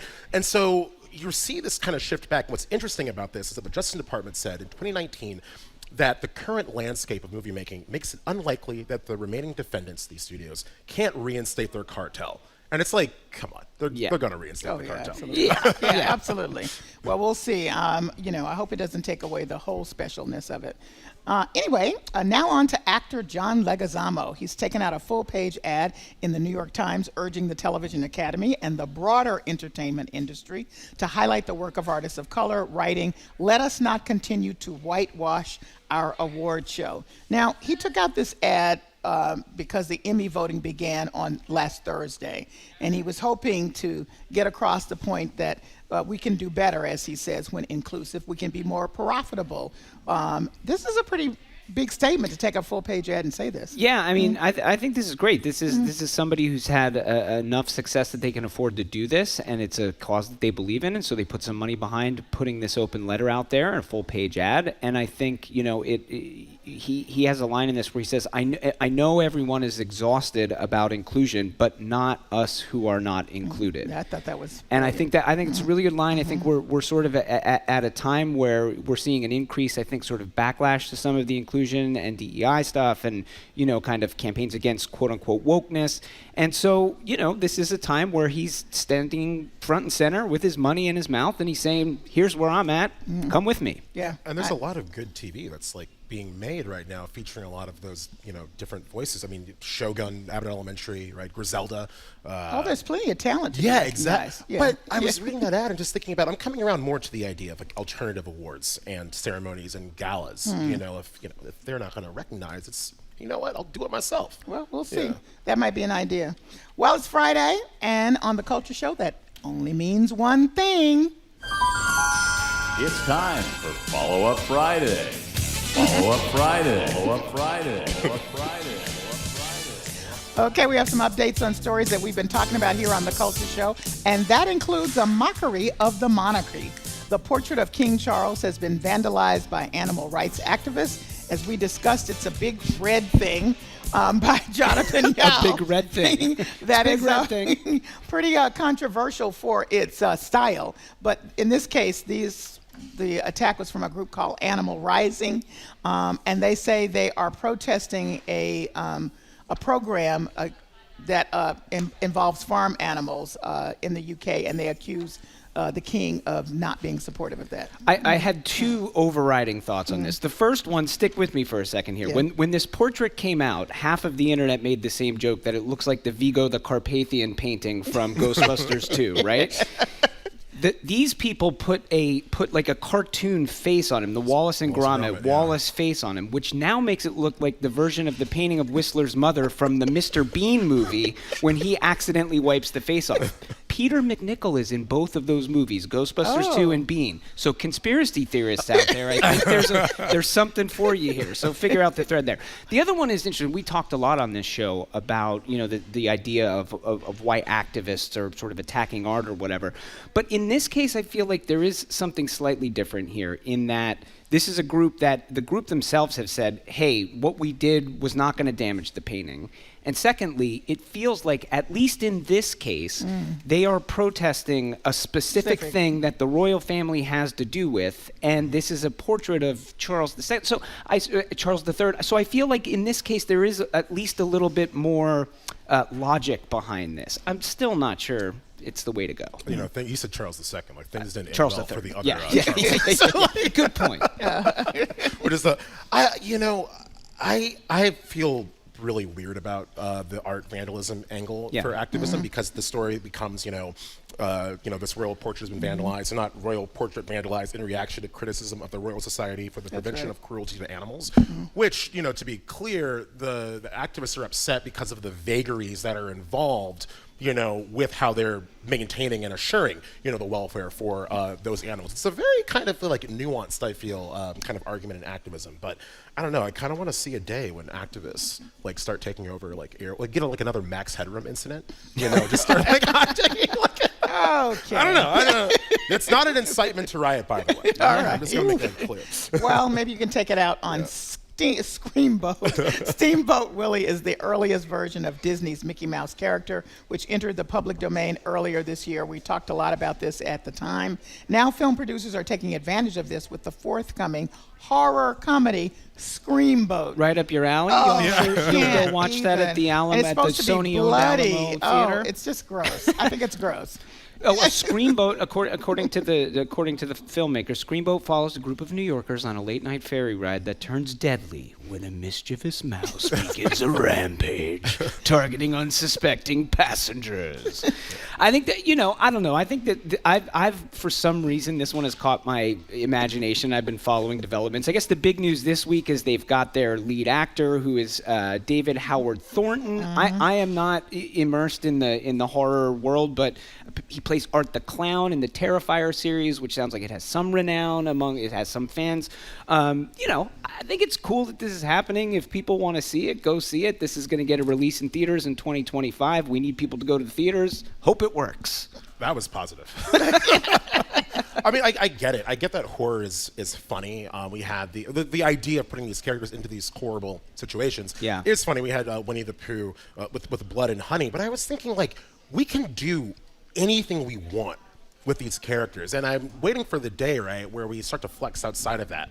I'm thinking about a very serious romantic drama, like a 20th century Edwardian era period piece featuring Winnie the Pooh and Mickey Mouse, someone's away, on a war front. They're right. I want to see. You want that? Is this live action or animated? It's live action. Live action. Practical effects. We build the suits. They're yeah. All right. Well, I guess if it has some romance, I'll be slightly interested. couple of weeks ago, we discussed the local James Beard Award semifinalists, which did include some local restaurants. So while Boston is on its way to win an NBA championship, on the food scene, we didn't score. I must say that in Connecticut and Maine, chefs were honored close to us. Zoo Bakery in Portland, for example. Outstanding baker, outstanding pastry chef at Atsuko Fujimoto of Norimoto Bakery in Portland, and David Standridge from Mystic, Connecticut, the shipwright's daughter, which is seafood. Our nominees were the Comfort Kitchen from Dorchester for the best new restaurant, and Tallulah, Connor Dennehy from Tallulah in Cambridge, best chef Northeast, but they did not win. But being nominated is kind of that is huge. I mean, it should be said, like, it's in all honesty, like, it's not like we're all winners here, but we are all kind of winners here when you've been nominated, and just because you didn't win the final, and especially and the other thing is the attention, the acclaim, the sort of the little marketing lift that you get by being nominated, by being nominated. So in that case, these local restaurants, like, thumbs up across the board to them. It's like a Michelin recommendation. It's not a star, but it's still kind of the nod. I was thinking about how cool it would be regionally, and like New England is a very drivable region compared to other regions of the country. To just do a tour, nice. A nice food tour. Exactly, like of these recognized and of these awarded places, and then document it. Wow. If only you were a journalist or something, I would, James, where you could conceive something like that and execute it. So you could eat at all these restaurants. By the way, they're all, you're forever known, to Edgar's point, from now on as the James Beard nominated chef or restaurant or whatever. So that stays with you. That's the beginning of the description. You're a big food person. Yes, I am. How closely do you follow, like, the James Beard Awards? I follow it very closely. And then and do you, like, keep a list and try, like, if you go on, you visit another city, you're like, who are the James Beard internationally nominees? and nationally? I'm just all over. Yes. So it's huge. Okay. So it never goes away, to your point, that just because you don't this year doesn't mean anything, because people still look it up and think about wanting to partake of the experience. And in fact, sometimes it's better if it's the year after, so the crowds have died down a little bit. Because the year of, it's like like all of a sudden nobody can get into the restaurant. You follow so closely, and now I'm just waiting for your Google Maps project to drop, so that you can drive around the whole country. Again, I'm looking for the budget. I believe we discussed that. Okay. All right, it's time for our lightning round. James, what story struck you this week? Well, it's a story that is about 10 years old now, that has now been adapted into Hulu and FX's Clipped, starring Lawrence Fishburne as Doc Rivers, former Celtics coach, Game 4 tonight, and Ed O'Neill as contentious, racist, inept Los Angeles Clippers owner Ed O'Neill. And it's interesting being in 2024 because we're now on the edge of not quite a period piece about the 2010s, but we can look at that era like in retrospect. It's just like at peak Instagram, social media, kind of like fame chasing. And it's just been a really interesting experience to go back to a thing that I kind of vaguely remember from 10 years ago and see it with kind of like the stylized. So also LeVar Burton shows up as a recurring character as himself. As himself? Yeah. Wait. So how does that work? Like Doc Rivers goes to a sauna in LA where LeVar Burton lives, and he becomes kind of like the wise old man guiding Doc Rivers through the perils of this management crisis that keeps coming up. That is excellent. Weird. Yeah. Okay, well, it probably should be good. All right, Edgar. What about you? Well, the one that caught my eye this week is just a local oddity, let's say. I mean, maybe oddity is not the right word, but 23 sets of twins from a middle school in Needham all graduated in the same class. So this is an 8th grade graduating class here in Needham. In that class, the classes are usually 450 to 500 people, so it's a large class, but 23 separate sets of twins in a single class, which is just nuts.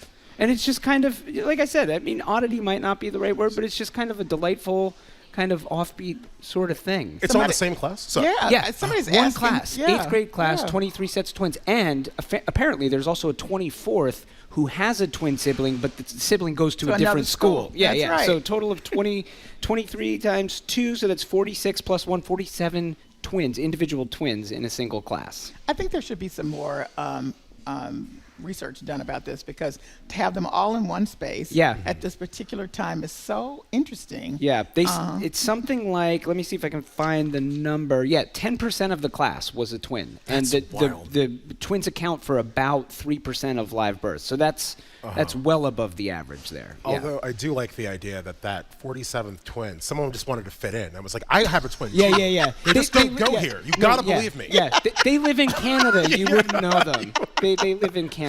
You're so cynical. Well, I have a particular affinity for twins because my niece and nephew are fraternal twins. And they were both a surprise to my sister, who thought she had indigestion. But that's another story. Oh, wow. Okay. Surprise. Yeah. Talk about a lightning round. Yeah, exactly. So my lightning round is about Nicole Hannah-Jones. People will recall that she is the journalist behind the 1619 Project in the New York Times. Became somewhat controversial. It also became a curriculum that's being used across the country, newspaper, a podcast, and it's all about really reframing the history of the country through the lens of enslavement, and digging up some information that really hadn't been put together in a contextual way. So that's what she's known for. But while she was doing this project, she started doing these black literary salons just kind of unofficially in her apartment. She'd just invite various people to come over and have discussions, and finally decided to make this official. So she found a building, and now it's going to be a thing where, all these people that, one of them, for example, was Ta-Nehisi Coates. She said, read the first of his book, Between the World and Me, which, as you know, ended up being a bestseller. So I think that there is a lot of interesting things that will come out of this. And if people may remember, going back a little bit of history, in the 70s at Harvard, there was a kind of a black literary salon affiliated with Harvard, and a lot of those people have gone on to do, books and movies and whatever. So it's sort of out of that tradition. So I'm kind of interested to see what happens with that. Yeah. All right. I like the concept of that salon in a physical space too, just to facilitate that flow and exchange of ideas. Yeah. I would love to sit in on that. I'd like to know how she picked the people. Yeah. I mean, I don't think she initially knew everybody, but maybe not. I don't know. Wow. And they ended up just sort of chatting in her apartment. Yeah, and then they outgrew it. And then they outgrew it. And then she said, this should be formalized because we're really doing some interesting kinds of work here. There's something to be said for still gathering physically together in a space, right? Yeah. I mean, we have so much access to each other in virtual spaces, and we think about something like a salon.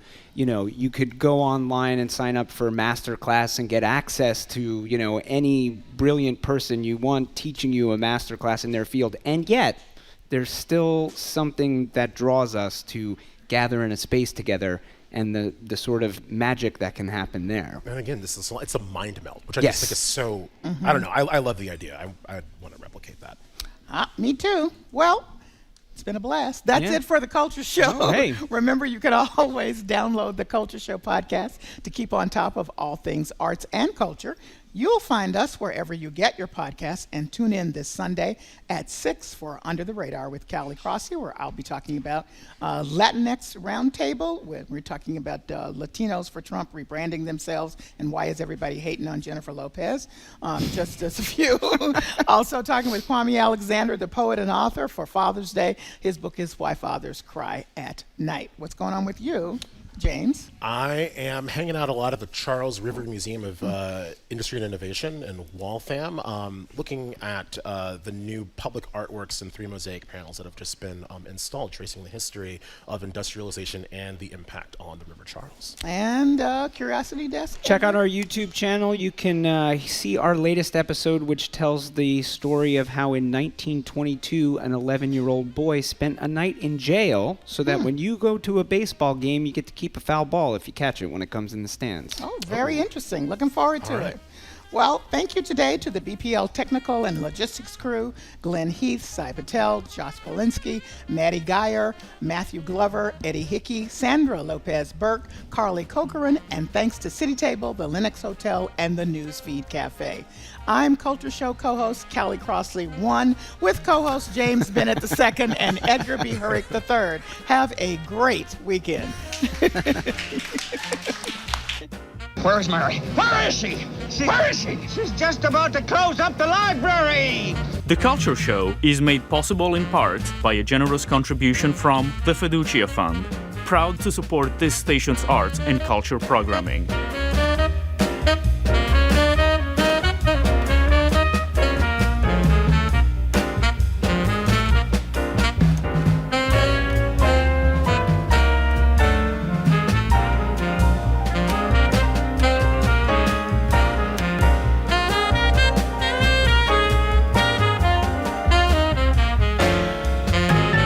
Spend your